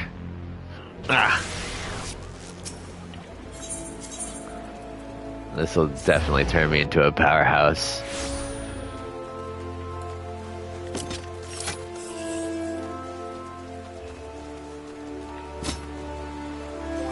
Do I have room in my weapon? Yes, I do have room in my weapon slots. Yay!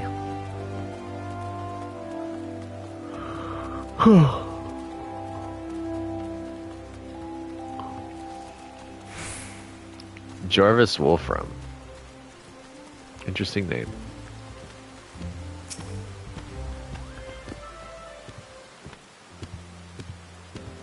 Welcome back, hero. You were only meant to face 3 challenges, and we ended up chasing your prize into the heavens themselves. An unexpected development which you handled with exceptional grace, Master, and now at long last I can finally bequeath to you the highest secrets of summoning. Pray step forward.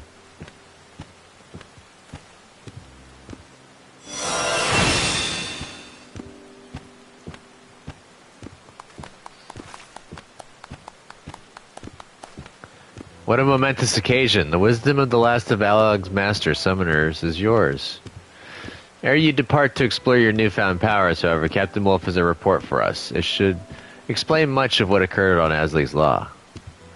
Aye, well, I wanted to be sure that the machine was truly undone, and after poking around inside it, I discovered a number of soul crystals. According to Principia, they belonged to Sari's disciples. The captain also unearthed a tombstone containing undoctored records of that age. It would seem that following the murders of his students, Sari became increasingly bitter. He began to doubt that the future could be safely entrusted to the capricious whims of mortals. Instead, he explored other methods by which new generations might be safeguarded from the threat of primals and committed himself to aerochemical research. As you may have surmised, the evocation matrix was the end result of Master Sari's toil. Drawing on its embedded soul crystals and unrivaled computational power, this terrible invention was capable of manifesting a veritable host of ethereal avatars. Once he was satisfied with his work, Sari commanded the machine to act as civilization's mightiest guardian, and then he killed himself. His ethereal essence was absorbed, and a formidable Eggy was added to his invention's arsenal. So now you know the truth of it. What a price to pay to ensure that the art of summoning survived until the morrow. After failing to protect his disciples, I wonder if he meant to preserve their soul crystals in their stead. Even if that were his intention, he chose the wrong way to achieve it. Prin here is the embodiment of the hopeful ideals of Sari's younger self. The murderous machine of his latter years is the product of frustration and anger and grief.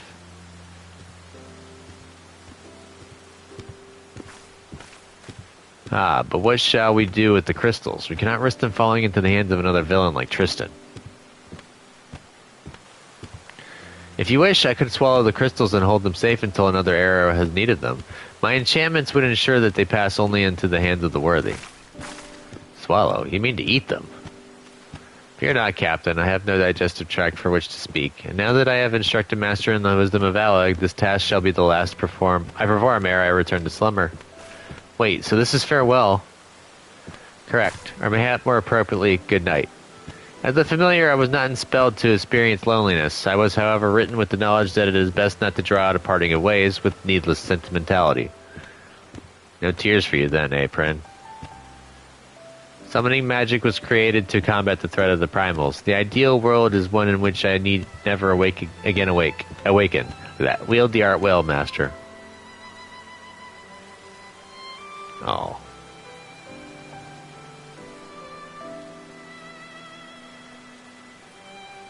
Kind of sad not hearing his hopping sounds anymore. Off to dreamland, just like that. I suppose Prin's purpose is served, and that's the same as happiness to a familiar. Speaking of serving one's purpose, I think it's time I took my leave. Aye, the tasks of the morrow beckon to us all. Let us do what we may, so that Prin might rest peacefully for many years to come.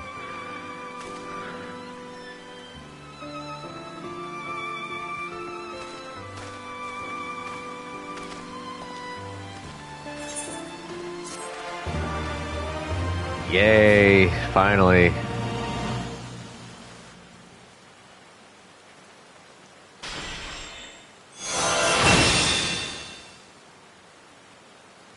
This concludes the summoner quest for Final Fantasy XIV Stormblood. In order to undertake the next series of quests, you must first meet the following requirements. Final Fantasy XIV Shadowbringers must be registered to your service account. You must have completed the main scenario quest Shadowbringers.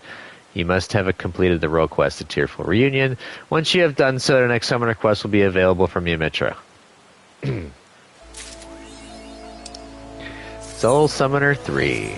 Now I'm able to actually summon the full Bahamut, not just the head. Yay!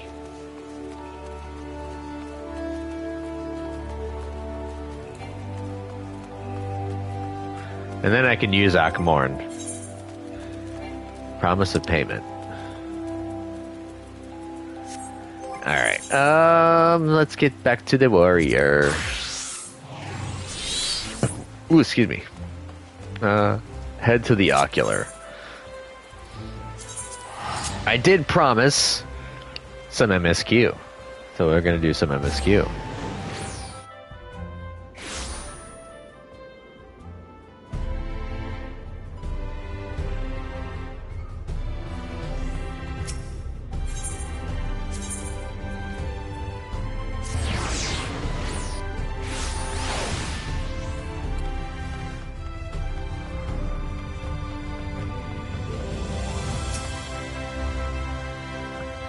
Do you have business with the Crystal Exarch? Just say the word and I would be happy to escort you to the ocular. Yes.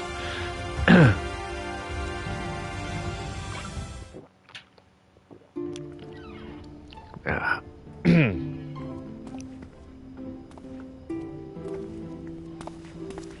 have come at a good time. As you may have heard, we have something of a quandary on our hands. Thank God it's got voice acting here. My throat is thrashed.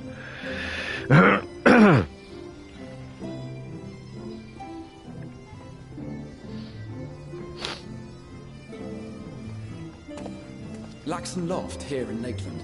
Yulmore has sent one of its airships.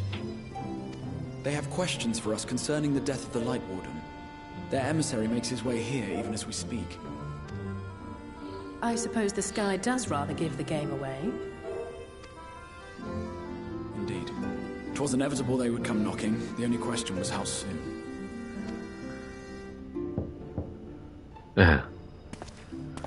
Speak the devil. My lord, I am come with the Yulmoran emissary. May I show him in? A moment, Captain, if you would.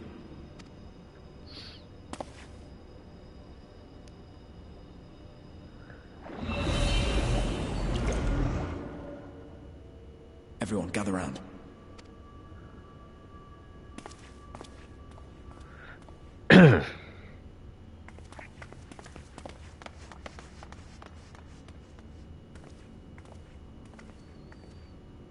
I do not wish to show our hand prematurely. Forgive me this liberty. Vanish. Haha.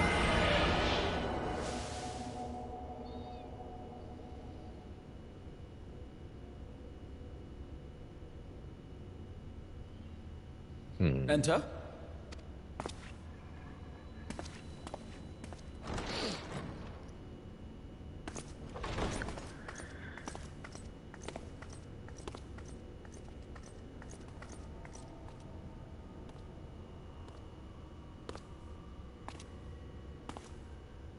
Ooh, is this who I think it is? It is. Haha. Well, well. The commander of the Yulmoran army himself. To what do I owe the honor, General Ranjit? Ranjit.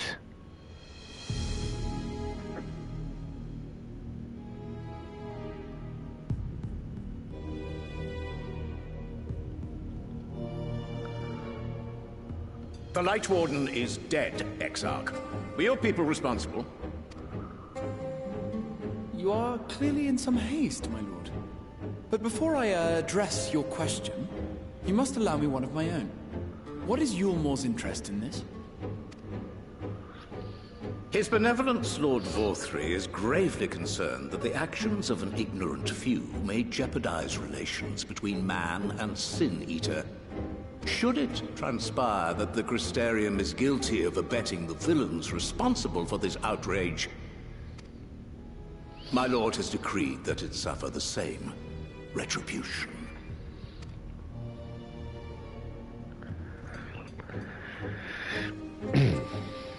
I see.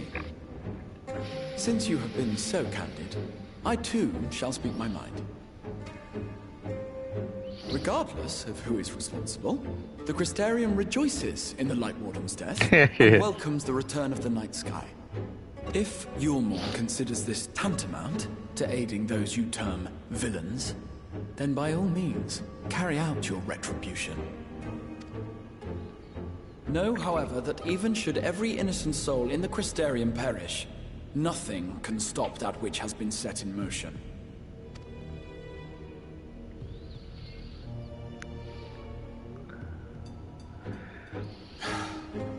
Folly. The death of one or 1,000,000 Sin Eaters changes nothing. The world is dead, and writhe as we might, like maggots in its rotting course, it will not be reborn. Only by my master's grace may we live out our days in peace. But I waste my breath. You have made your stance clear. I shall relay your words to Lord Vorthry.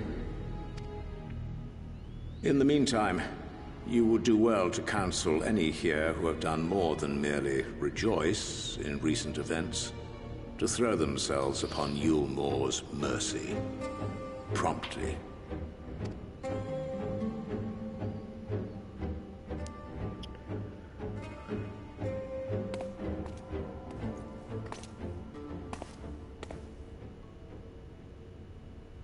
One last matter. We are searching for a young artist and his assistant. Know you of whom I speak? An artist and his assistant, no. I cannot say I do. What a pity. Should they reveal themselves to you, I bid you hand them over at once. My master is most eager to see them again.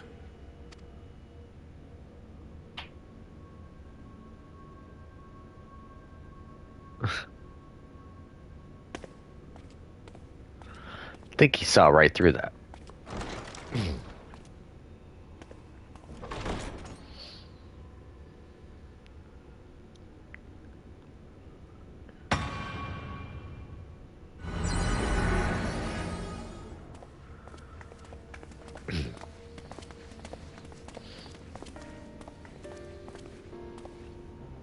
Am I imagining things, or did he just stare straight at us? I fear he did. The General is not a man to be trifled with. He is a warrior of fearsome repute who has led Yulmor's army since before Vorthry's time, when the nation still spearheaded the fight against the Sin Eaters. One does not command the world's mightiest army, and for so long, without possessing exceptional instincts. If Yulmor chose to send such an individual, we must assume this talk of retribution is more than an idle threat. While we are grateful for your support, my lord, we cannot in good conscience put your people in harm's way. 'Tis noble of you to say, Master Alphino, but my people have been in harm's way since long before you arrived. Yulmor has ever yearned to rule over what remains of the world. Even should we surrender the Warrior of Darkness to them, they would find some other pretext upon which to invade.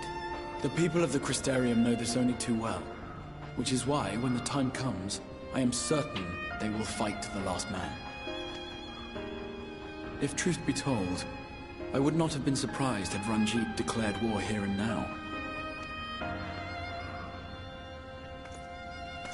He may have reason to delay. According to reports, the Yulmoran forces at Laxan Loft were observed taking a prisoner. A young woman believed to be none other than the Oracle of Light, Minfilia. It may be that General Ranjit wishes to convey her to Yulmor before commencing hostilities. Having mentored generations of Minfilias, it would not surprise me if he had made her capture his chief concern.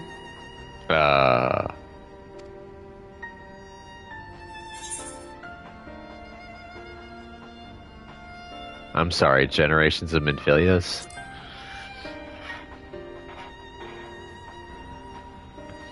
Of course. How remiss of me. I had intended to speak to you of Minfilia. There is, however, much to say, and precious little time in which to say it. I think it best that you seek out Maren at the Cabinet of Curiosity. He'll be able to enlighten you. Alphino, Alize, would you care to accompany your friend? You doubtless have insights of your own to offer on the matter. All right. Though I'm still not sure I understand it all myself. In the meantime, I will set about making provisions for war.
Yes.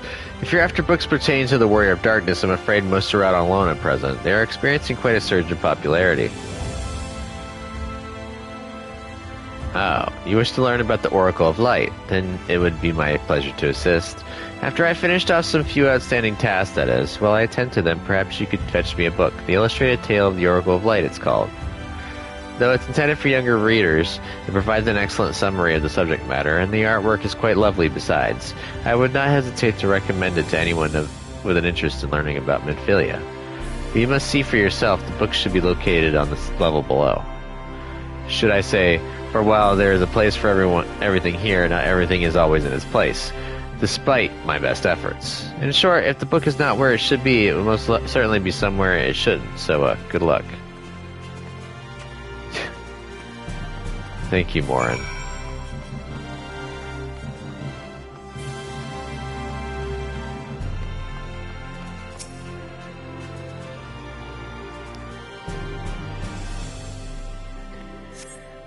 The book does not appear to be here. I wonder. I don't want to do that on this one. Let's try...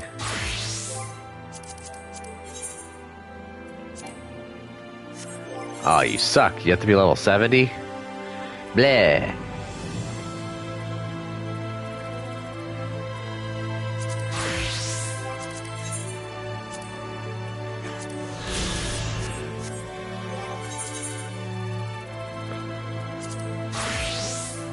Go grab that right face.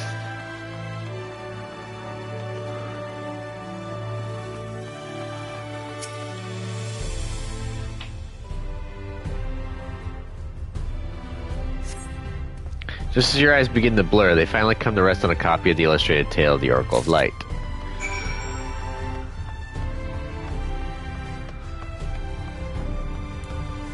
Oh, darn, I'm not going to be able to get another stream in the night.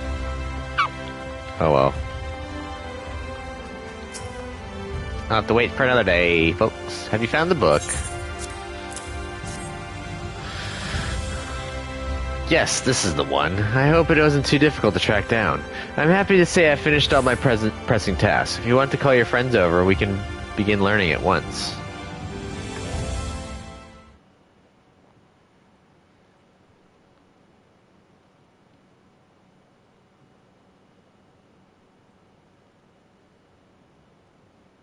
Without further ado, then.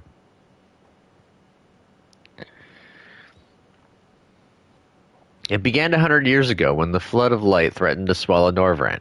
Just as all seemed lost, a savior appeared who altered the all-consuming radiance. A maiden with hair of spun gold and eyes clear as sapphire. Naught was known about her save that her name was Minfilia, and for delivering the realm she came to be revered as the Oracle of Light. After stopping the flood, the mysterious maiden vanished without a trace, but 15 years later her name would unexpectedly reappear in the annals of history.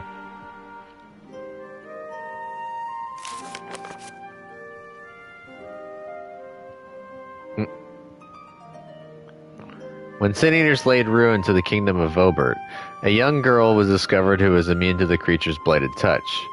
One with hair of spun gold and eyes of clear sapphire, she was hailed as the Oracle Reborn and came to likewise be called Minfilia. Enlisting in the Yulmoran army, this Minfilia fought and vanquished countless Sin Eaters.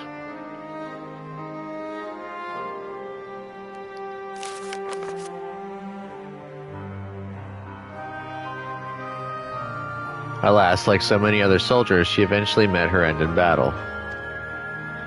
Yet, with her dying breath, she whispered onto her grieving comrades, Minfilia will return. And true to her words, some years later, another young girl was discovered who possessed the selfsame eyes, the selfsame hair, and those selfsame powers. She too took the name Minfilia. She too fought Sin Eaters as a soldier of Yulmor, and she too fell in battle. Many more were to follow in her footsteps, and so the cycle continues to this day.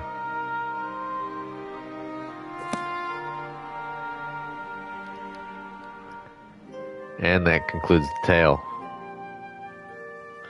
By their valor and sacrifice, these women have saved Norvrant on numerous occasions. And were it not for them, we might never have learned of the Light Wardens and their nature. They sound like formidable warriors. Some, perhaps. The truth is rather less simple. Though the Oracle is reborn with certain common traits, she does not inherit the memories or the knowledge of her previous incarnations. All of the Minfilias thus far were discovered as ordinary girls, unversed in the ways of war and ignorant of the power they harbored. While some embraced their fate and devoted themselves to training, others did not. But all were made to face the Sin Eaters, and all died to keep our hopes alive. What can you tell us of the current Minfilia? She was found by the Yulmoran army some 10 years ago and taken into their care, or rather their custody. She was a prisoner in all but name. But for by that time, under Lord Valthyri's rule, Yulmor had already abandoned resistance in favor of decadence. Minfilia was an uncomfortable reminder of the war they no longer wished to fight, a potential threat to the peace, and so they kept her under lock and key. For a long while we heard nothing more of her. We couldn't even be certain she was alive, save that it was in the Yulmorans' best interest for her to remain under their control. But then, 3 years ago, a gallant soul stole into the city and rescued her from their clutches, just like a hero from the tales. Indeed. Well, I believe we now have a good grasp on Minfilia's tale. Thank you for your time, Warren. Might I trouble you for a word, hero, outside? Here, sure. Sounds like we're about to make a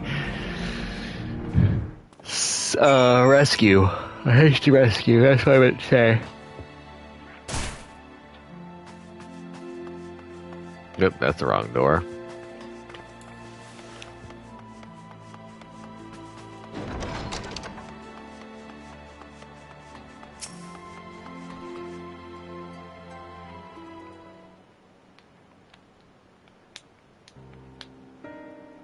As you will have already surmised, the gallant soul who rescued Minfilia was none other than our own dear Thancred. They have since been wandering the land together, never remaining in one place for long, which is why we have not yet had a chance to meet them. We know that Minfilia journeyed here as Heidel's emissary to halt the flood of light. It could only be her that the people of the first witnessed 100 years ago, the original Oracle of Light.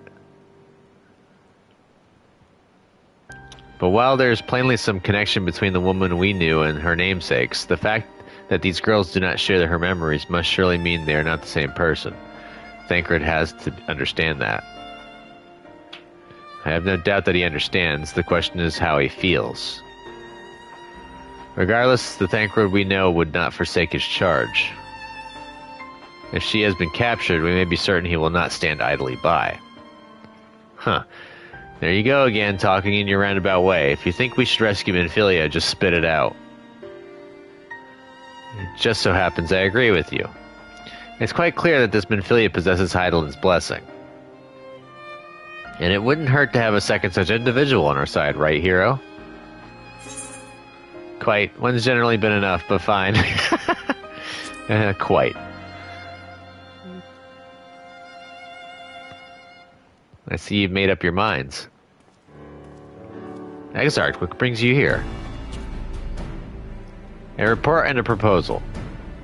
First, the report. Our scouts have confirmed that the Yulmoran forces at Laxton Loft do indeed have Minfilia in their custody. For the present, they are holding her there, but we can be certain they will move her to Yulmore ere long. Should that happen, we may be forced to give her up as lost. So if we mean to act, we should do so quickly. Which brings me to my proposal. I ask that you entrust this undertaking to us, the people of the Crystarium.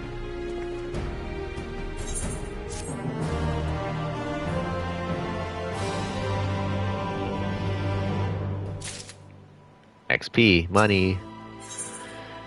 Alright, the Crystarium's resolve.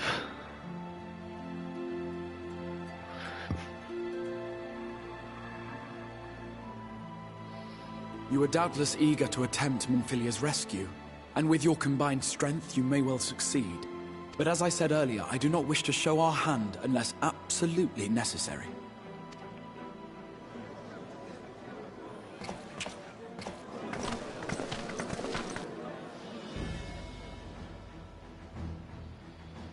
Twas not merely the night sky that you restored to us, but hope. Hope for the future of Norvrand. Unlike you, we cannot contend with the Light Wardens, but so long as hope burns in our hearts, we will fight on regardless. This I will prove to you.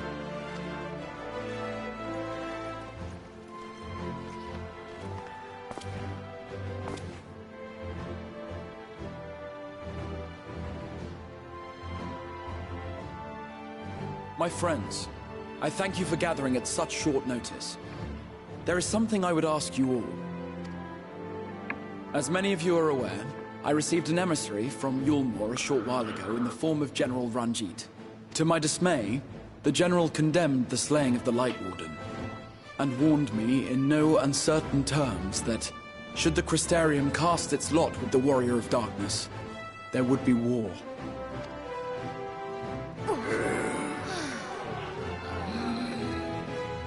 Let none be mistaken. We would be hard-pressed indeed to resist the might of Yulmore. Some would even call it suicide.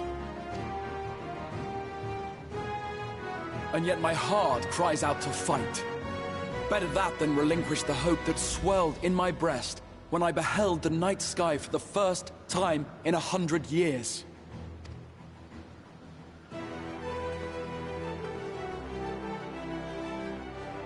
Or so says my heart.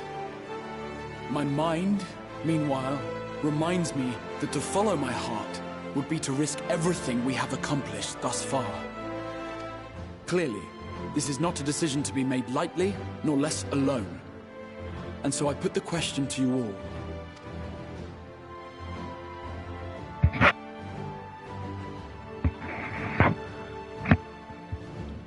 My lord, you already know our minds. It brought tears to our eyes to witness the knight's return. The whole of Norvrand deserves the same, and not just because some children's story tells us so.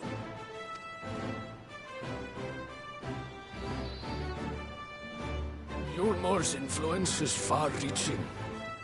Should war break out, trade would be subject to restrictions. The flow of goods will dry up, and we will struggle to make do with what little trickles through. But make do, we will. Aye, we can weather such hardships. Is that not the very thing the Crystarium was built for?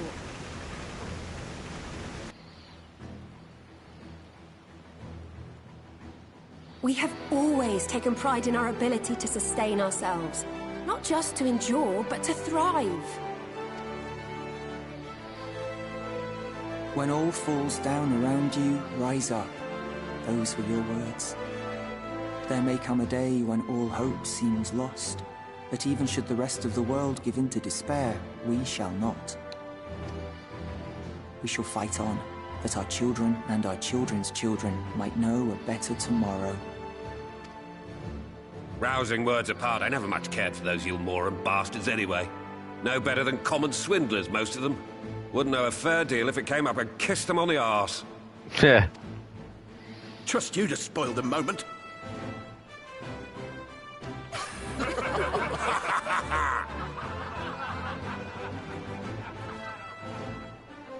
It appears we have a consensus. Let it be known that the Yulmoran host at Laxon Loft has taken the Oracle of Light captive. They fear the power she holds over the Sin Eaters, and doubtless intend to imprison her once more.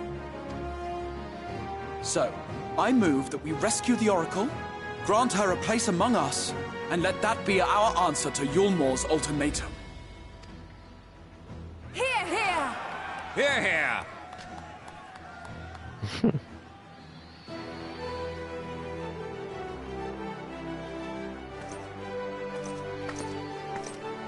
In planning a strategy for the rescue, I open the floor to you all.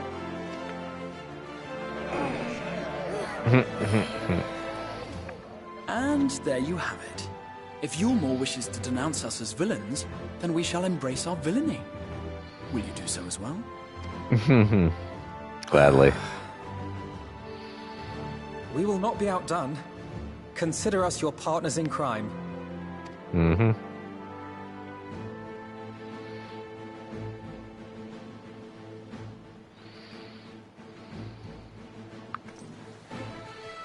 My lord, our proposal is as follows.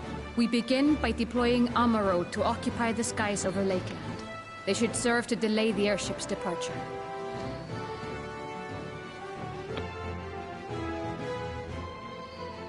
At the same time, we scatter dream powder from the air. Not all will succumb to its effects, but it should thin the enemy's numbers, affording us an opening to swoop in and liberate the Oracle.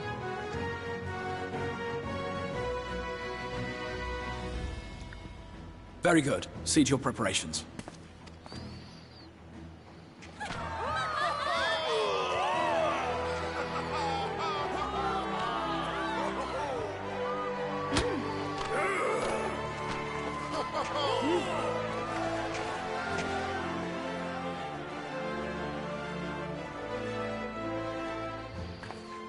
And what exciting crimes would you have us commit? Speaking for my fellow villains, I'd say we're capable of most things, though we draw the line at indolence.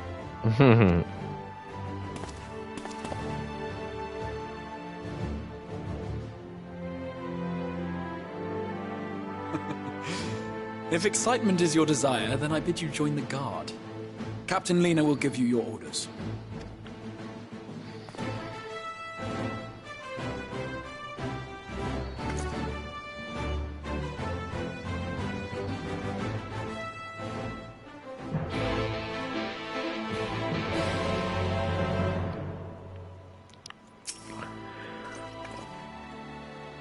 So you'll be joining the guard, but however highly the Exarch thinks of you, you will receive no special treatment from me. Is that clear? Yeah, understood. Where's your salute, soldier? Better. More spirited than the Exarch's feeble attempts, certainly. Now, first things first, you will need uniforms. Go to the crystalline mean and report to Catlas. You'll see you measured and fitted. Ooh, yes.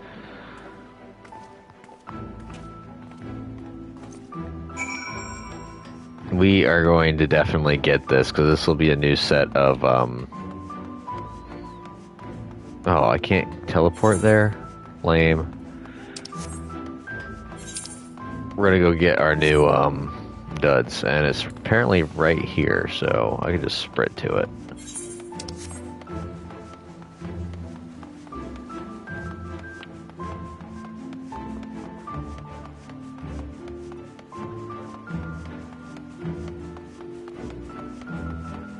Or I suppose I could sprint to it.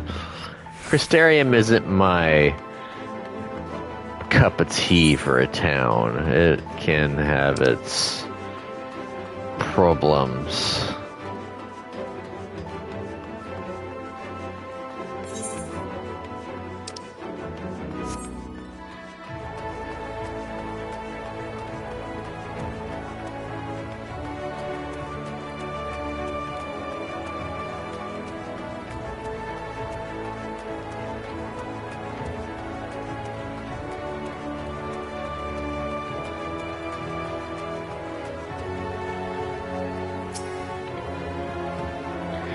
Ah, and there's the last of them. Your friends are being measured as we speak. Right this way. We'll see to it you look your dashing best for your first outing. Yes, I know I've already broken past my 2-hour mark, but I want this armor. This is one I actually kind of like bits and pieces of this set.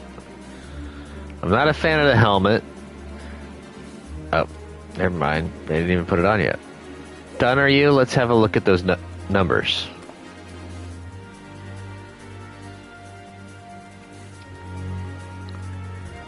I see. How goes it? Sorry, Captain. I'm afraid we don't have anything on hand that's a ready fit. But we do have a few that are fairly close. We should be able to make them work with some minor adjustments. Very well then. See to it, and have the uniforms delivered directly to the field. I shall take this opportunity to brief you on the mission.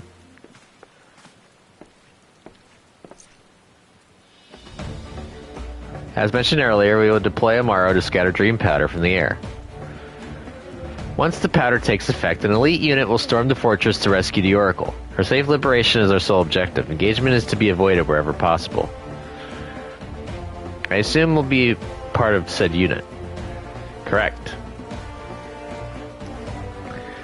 The unit will be divided into 2 contingents, one deployed for Fort Job and the other from the Hostile Imperative. You and Alpha No will join the former. Hero, meanwhile, will join the latter with me.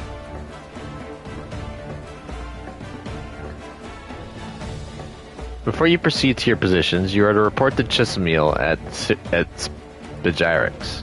She will issue you with a serum to ward off the effects of dream powder. We shall be on our way then. Take care, my friend, and we will see you in the field. It's quite far to the Imperative, so you may make use of an Amaro from the Rookery, after you have collected the serum, of course.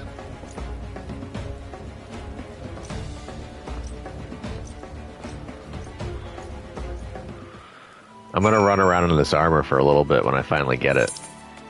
And I want to get it now.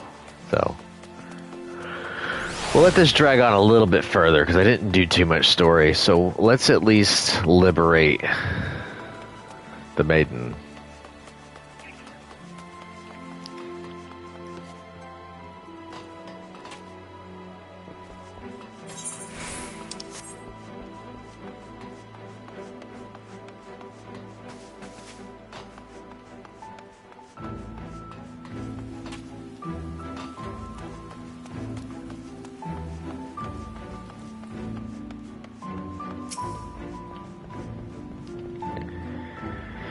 Yes, sweetie. Is there something you need? Oh, one of the guard come for your dram. Are you? Here you go. A dose of this will keep you firmly in the waking world while your enemies are off in dreamland. Now, if this is for your first time, I should warn you, it's bitter as sin. Prince's kiss, they call it. But if you ask me, it should be Crone's kiss. Just aside, the stuff really is foul. Most people gag like there's no tomorrow. But if you don't drain every last drop, you're liable to end up taking a trip to dreamland yourself. So I must ask you drink it here and now while I watch. Come on, give the old crone a kiss, hee hee.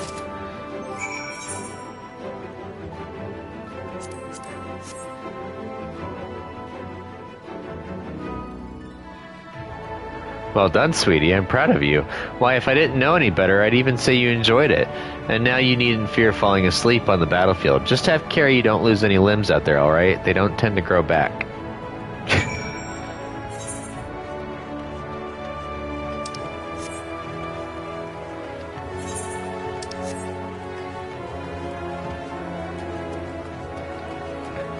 I'm gonna gird myself. The only thing that's gonna be staying the same pretty much will be the helmet, the rookery.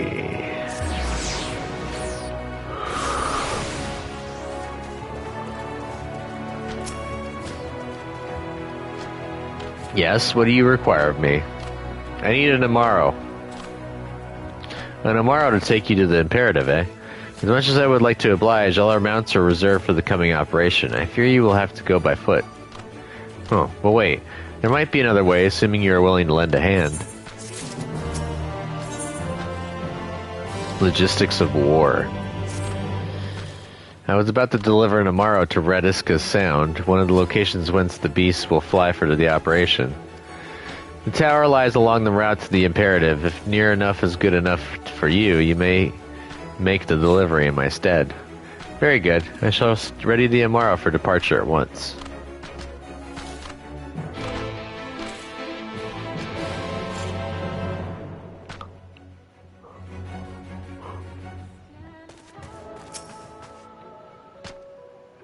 Rediska's round is to the north and west.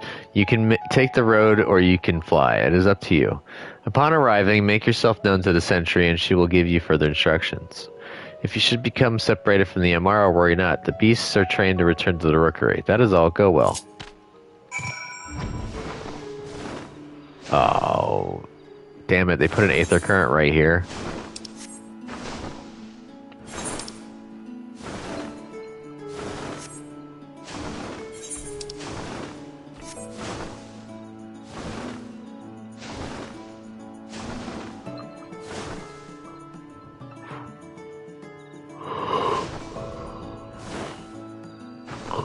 Excuse me.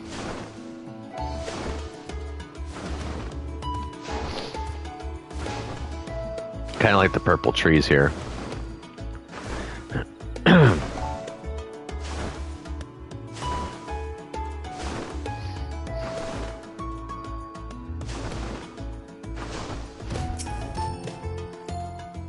Oh, you're delivering that Amaro to us. I'm afraid there's been a change of plans. We already have all the beasts we require here. Instead, this one is to go to the Imperative to the west. Please see it to the handler on duty, Zeli Ventheo.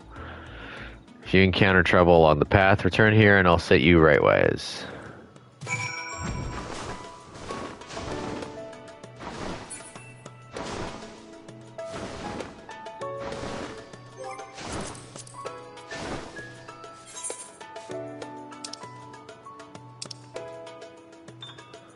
Oh, there's actually not that many.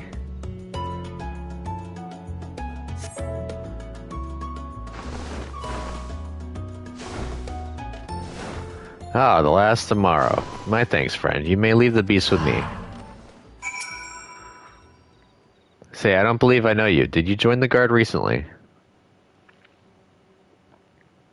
Ha, so this is the way, that is the way of it. Well, you managed to arrive, and that's all that matters in the end. I bid you welcome to the Ostal Imperative, one of our key strongholds in Lakeland. The first thing you'll want to do is report to the captain. You'll find her at the lookout across the way.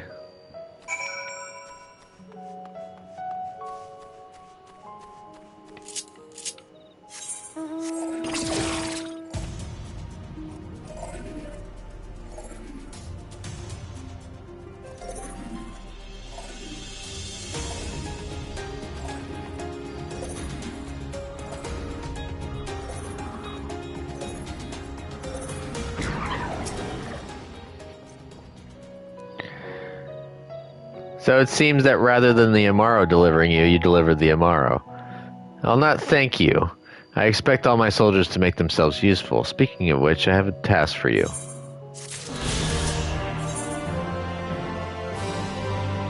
The Oracle of Light. And this is where I get my gear.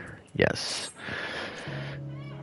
In readiness for the operation, the Amaro will need to be treated with the same serum as us. As you well know, however, it is not pleasant. In order to coax them into taking it, we have sprinkled it on their fodder. All that remains is to feed it to them. A task I am sure you will enjoy. Fetch the fodder from the Amaro launch and see to the four of the beast. Dismissed.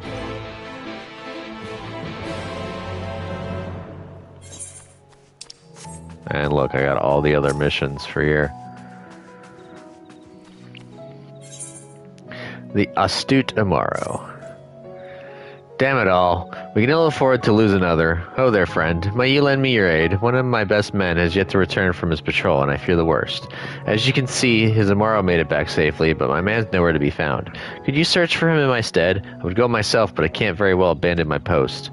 Gui! Gui! Bloody beast, where do you think you're... Ah, too late, I suppose. But wait, do you reckon he's gone back for his rider? Sorry to trouble you, friend, but do you think you could follow that Amaro for us? That scaly brute might be my best chance of finding our man. And take this salve with you. I reckon there's a good chance he's out there, too wounded to have made his way back. Yeah, cool. There's a few more missions to pick up.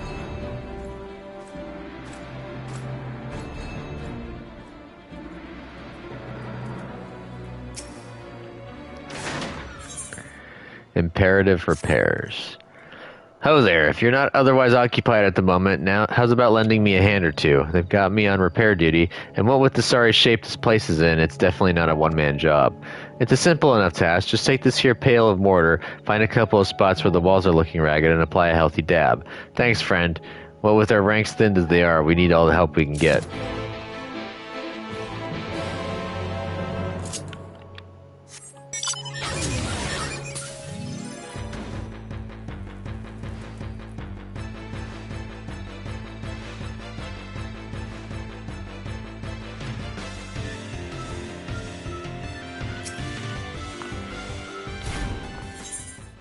An unreasonable request.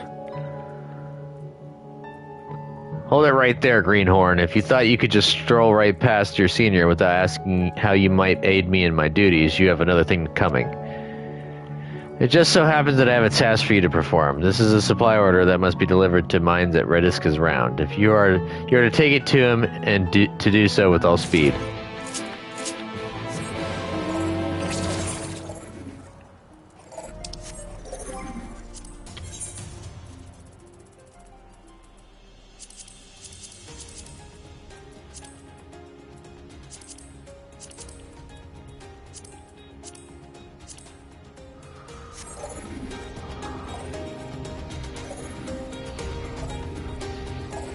Gotta turn all of them off for now. But that way I can find out where I needed to go. We'll turn the rest of that stuff in later.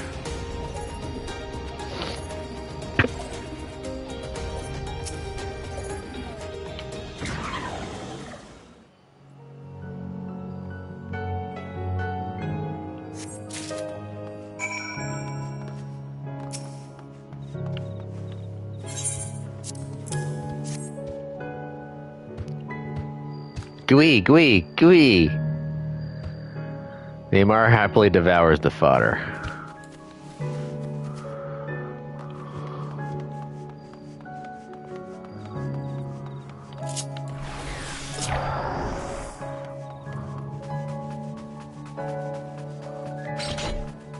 Oh, it's up top. Damn it.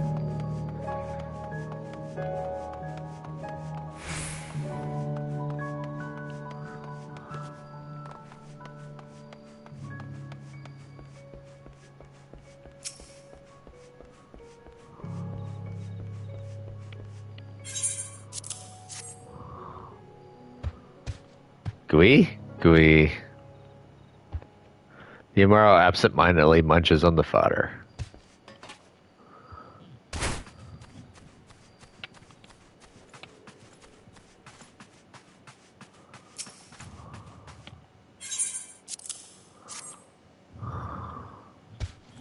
Gui, gui, gui, gui, gui.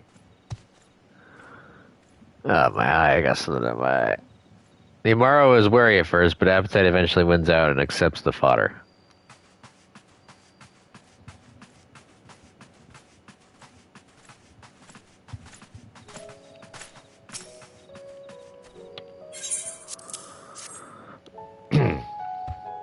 Gui? Kerr.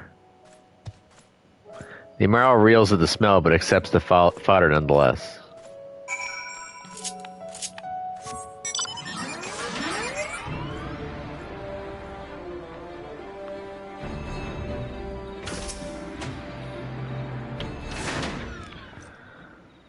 The Amaro are fed. Yep. Good, the rest have already been dosed, so we need not fear any of our mounts coming to the Dream Powder. All units have now entered the final stages of their preparations. The time is nigh. Make ready and await deployment atop the main watchtower. I will send your uniform along as soon as it arrives. That is all. May night smile upon us.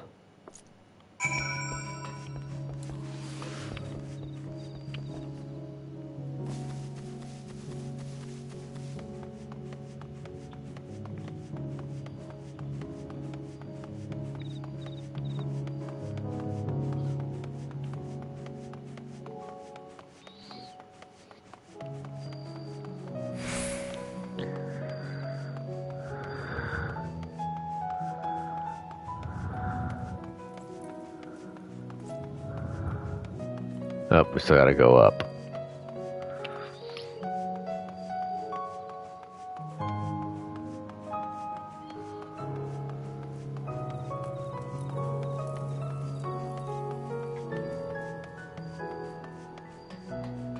Oops, sorry, I was looking down for a second.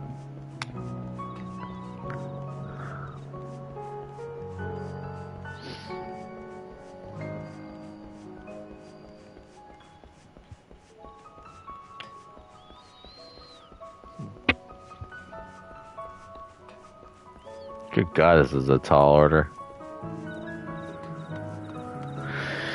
Alright, we'll have to finish this fight.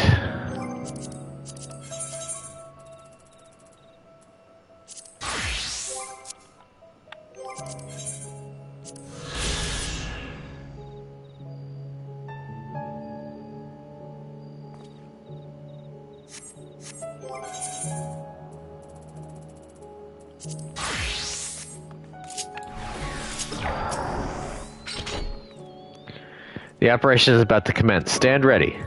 During the operation, some of your gear will be glamored. Your attributes and abilities will be unaffected.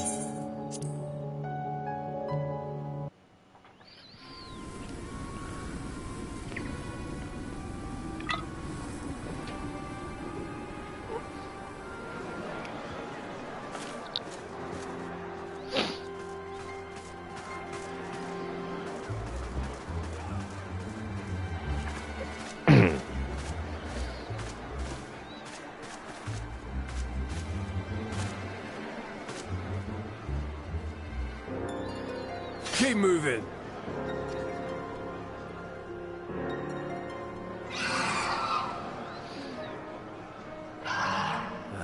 What now?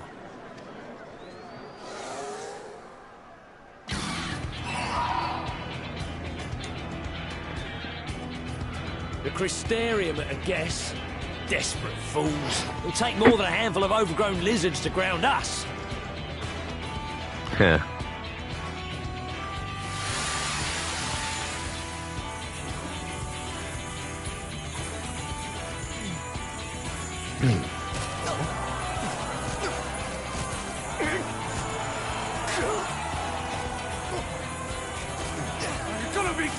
Sound the alarm!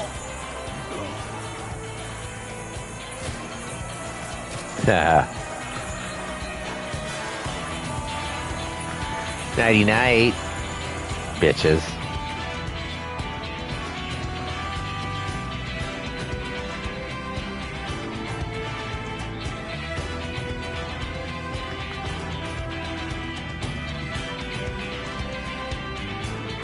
The only thing I'm not a fan of is the helmet.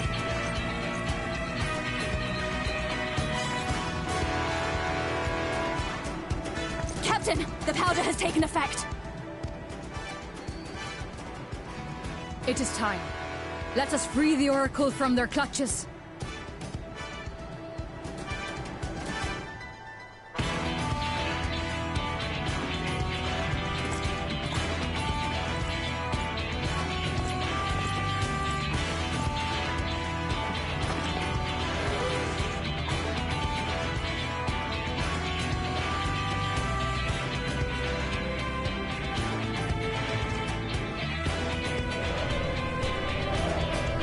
might only use bits and pieces of it, actually. I might just use the chest piece.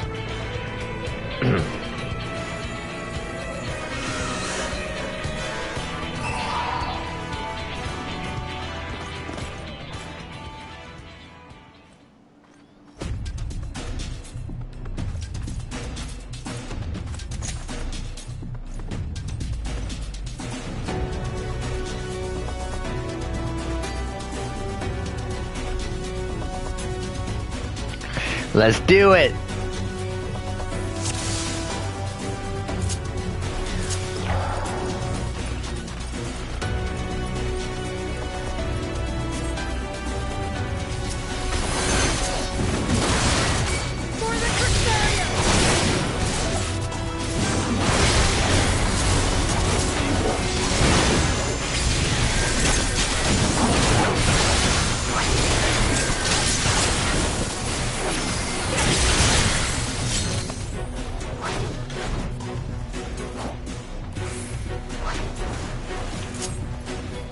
Well, where am I supposed to go then?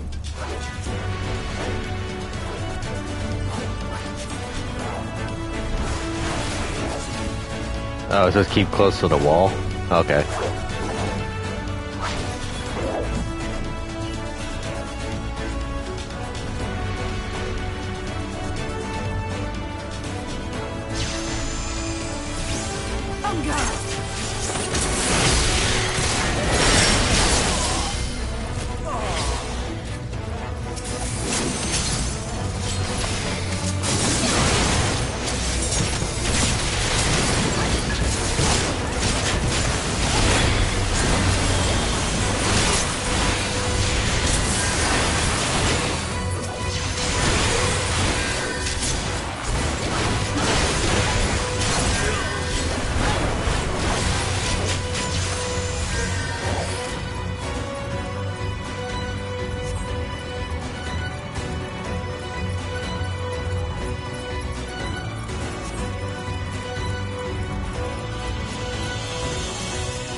Where's the last guy at?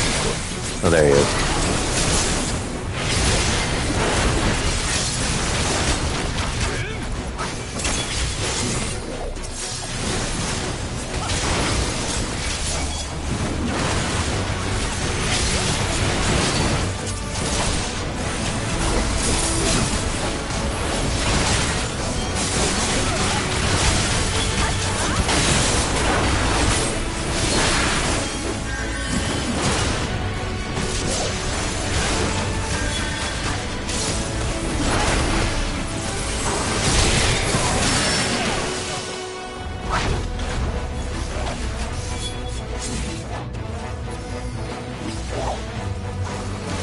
Are we going this way? Nope.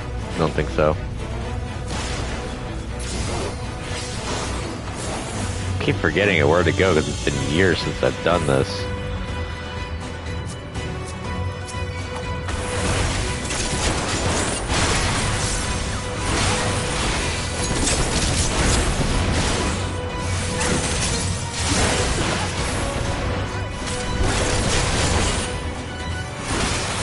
Oh, you apparently can't stun him? Lame.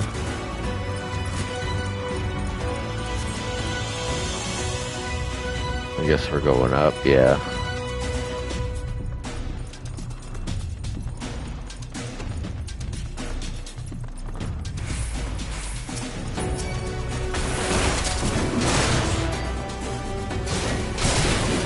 Thought I hit the other one, but oh well.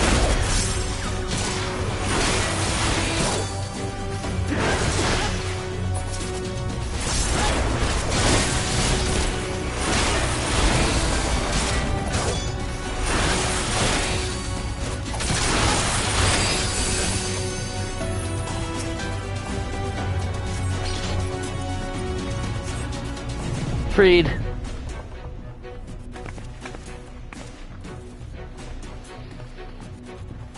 Thank you. Are you from the Crystarium? Correct. We've come to rescue you. Your weapons, made to the same specifications as Thancred's. Be ready to use them. Understood. Please lead the way.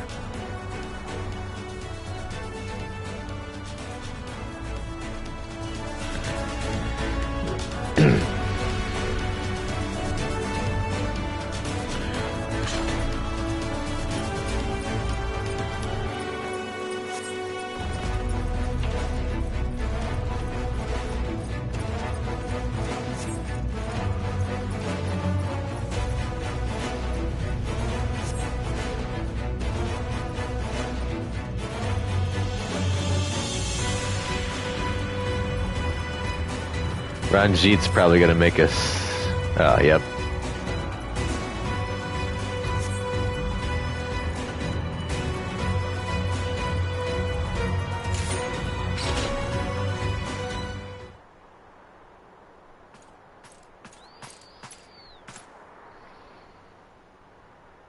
Huh, brazen thieves. You will regret coming here.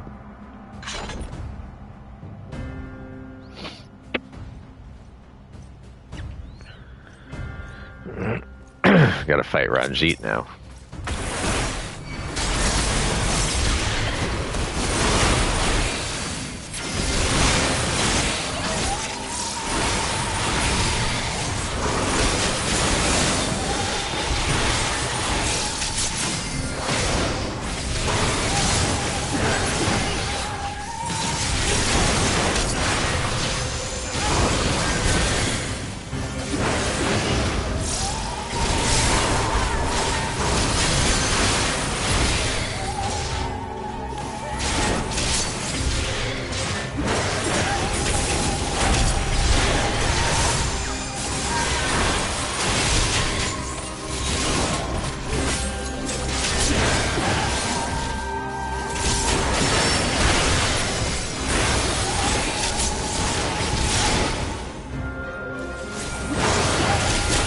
I could take him.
That should have hit me.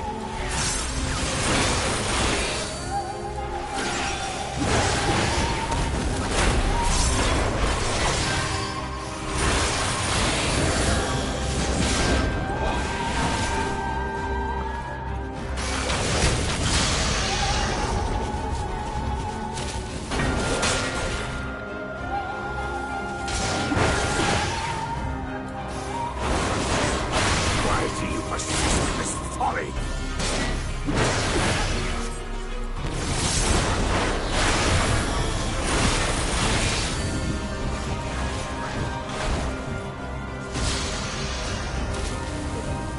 Ooh, I almost got hit by that.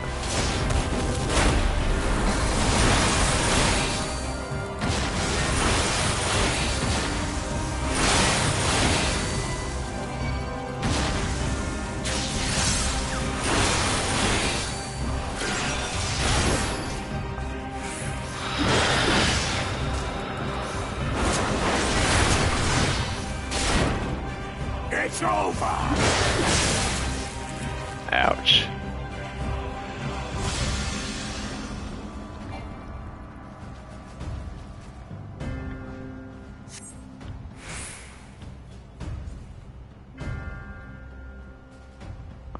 Come on, I pretty much got my health back. I could have kept going. I could have whittled his ass down.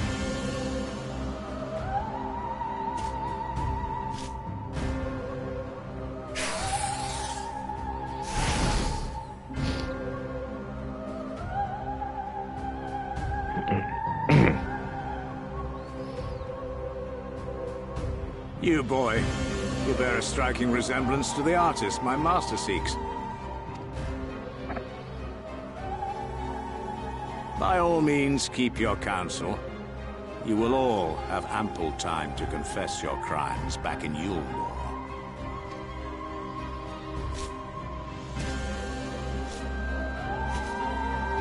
Someone's gonna come out of nowhere and beat the shit out of him. Ah, Thancred, yes!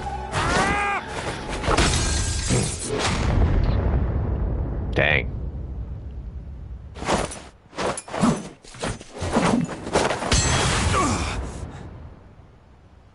Thancred?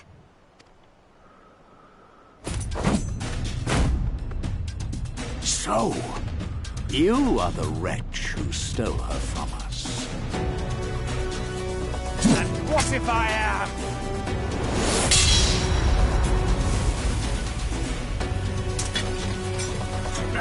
What?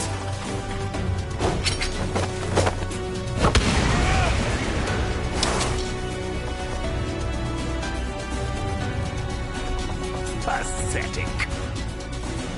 Vermin such as you are not worthy of the Oracle.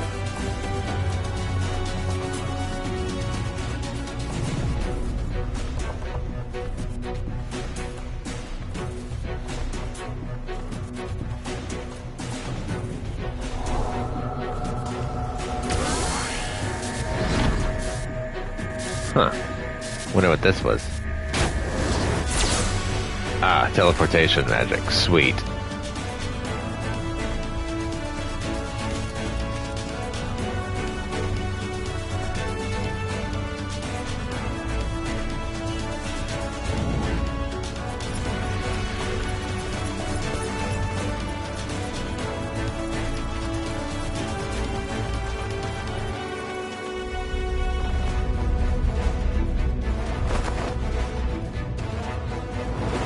Break!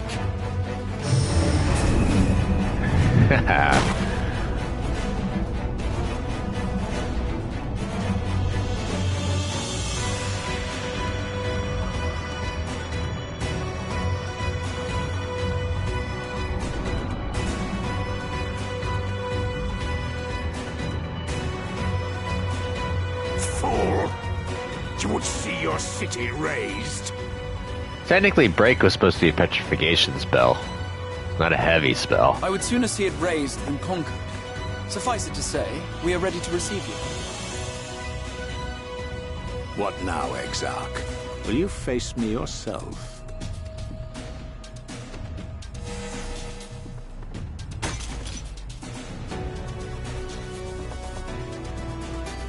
I think not, General. I've quite exhausted my tricks. If you mean to give chase, I will not stand in your way. But you would do well to tread warily, for your quarry goes to a place where even Yulmore dare not bear its steel. Ilmeg, the Fairy Kingdom.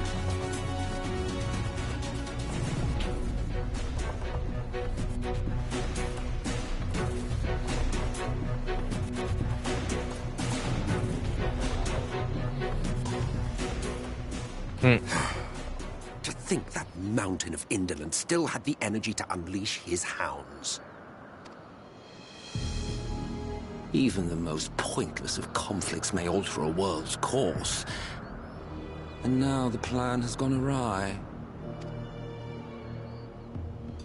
But how? How did the so-called Crystal Exarch bring the hero of the Source to the First? As if I didn't have enough on my hands already.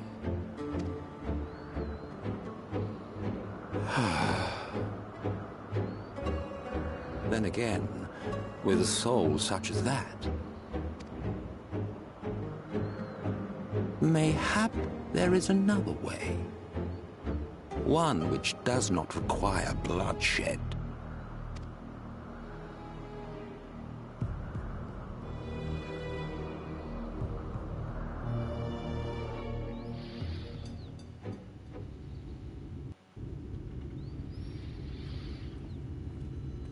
Nope, new area. Not so long ago, here in the shadow of the northern ranges, lay the great kingdom of Thurbert. A nation with a proud history that the Sin Eaters cut short, just like all the rest. Since that time, these lands have become a haven for Fey folk. Dreamers frolicking amidst the ruins of a forgotten realm.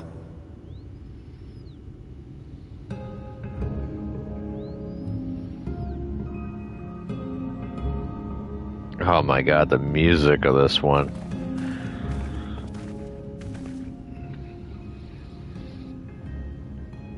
We should be safe enough here.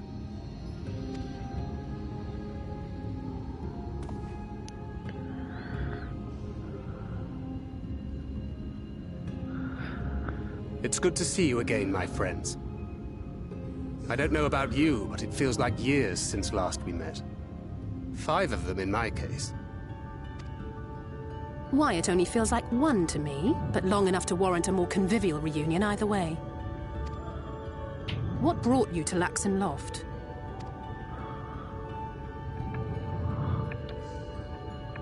The girl, Minfilia, she and I were traveling together, hunting Sin Eaters. But as we were nearing Lakeland, she abruptly ran off on her own. I found her too late to stop the Ulmorans from taking her prisoner. And as I was considering rescue options, I observed that the Crystarium was on the move. So I consulted the Exarch, who apprised me of the details of the operation and issued me certain instructions.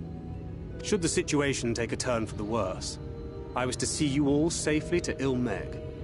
And here we are.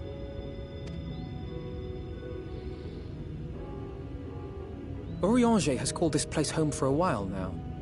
Yet we have never called upon him, I am ashamed to say. 'Twas only at the Crystarium that we met. Hardly surprising. This is not the sort of place one visits on a whim.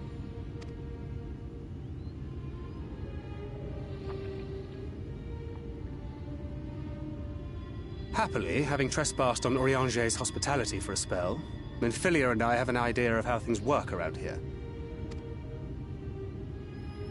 Sooner or later, the Ulmorans will come after us. But before they do, the Exarch bids us accomplish 2 things. First, rendezvous with Orianger. And second, eliminate the Light Warden of this land. We should do that.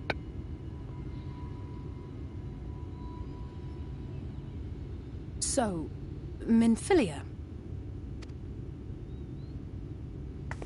What made you leave Thancred behind, if you don't mind me asking?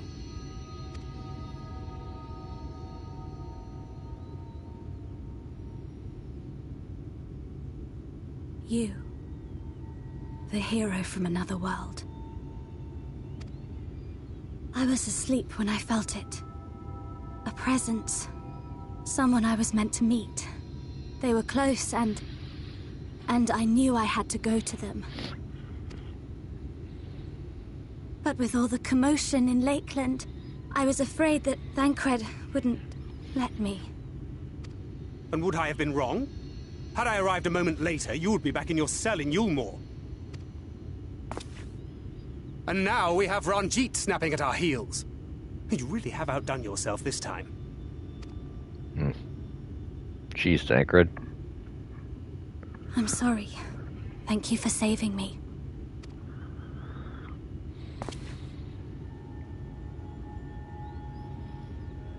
Oh, poor thing being scolded so.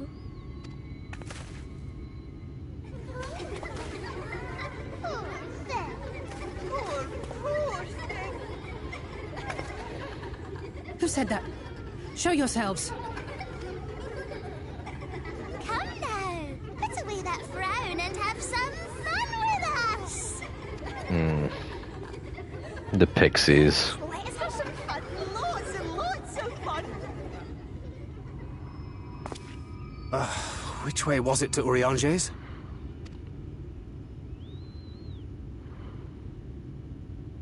We've been there so many times, but I can't.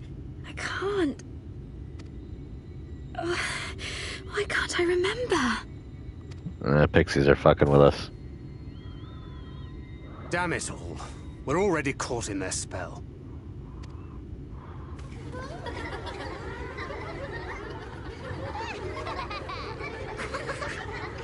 Feul. We need to call him Feul.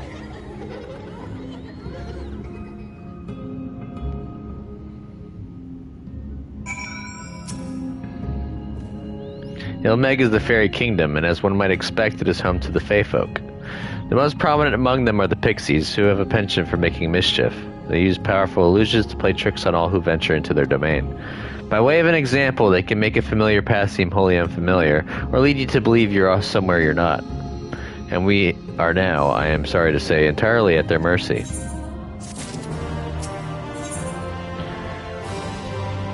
Ilmeg, the fairy kingdom.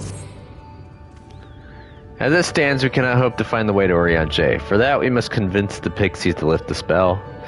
For what I could make of the voices, the creatures want to play with us. If that is the case, they should permit us to find their village, Lida Loran. Come, I have a sneaking suspicion this path will lead us directly into their midst.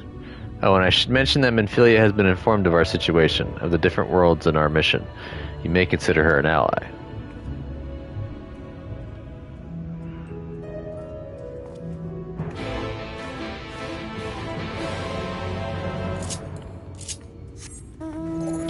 I just need to get the Little Loran attunement, and then I'm gonna port back home.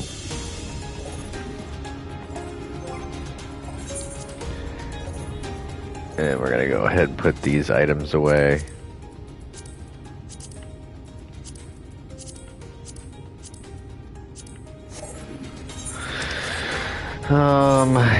Yeah, it should be. Yeah, that's all of it. Cool, chew.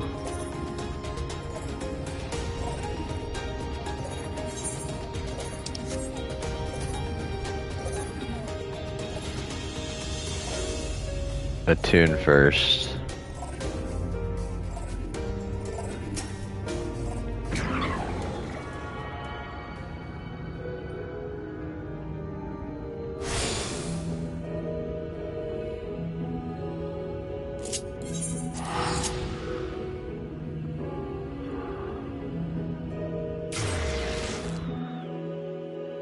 Alright, so we're gonna go put this away, we're gonna play a little bit of Glam, and then I'm gonna end the part here.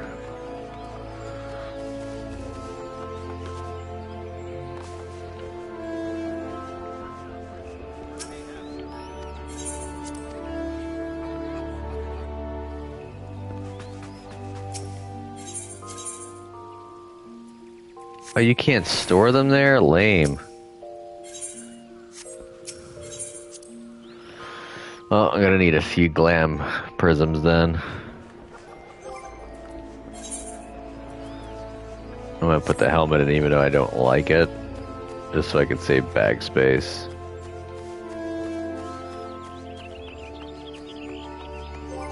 I thought with them being quest reward items, they can go in your dresser, but I guess not.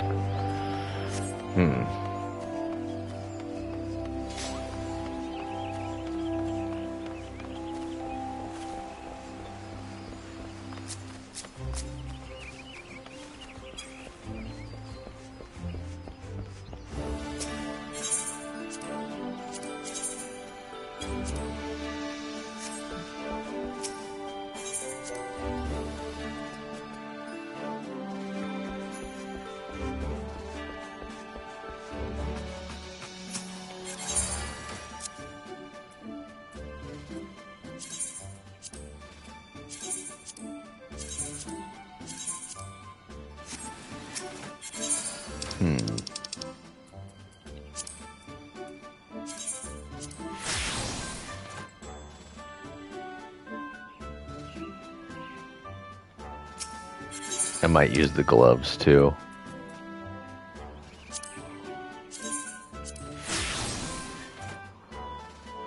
Alright, that works. We're gonna leave the boots and pants as usual, and we'll just use it like this. Alright. That's what I'm talking about. Cut a dapper. Alright, everyone. Thank y'all for watching. This has been part 118 of my live stream playthrough for Final Fantasy XIV. If you'd like to go ahead, give me a thumbs up, hit that like button. Subscribe to my channel if you're not a subscriber, keep with the content. Comment down below, tell me what you think about the game and my gameplay, no spoilers please. And I will see you in the next video. Catch you then. Later!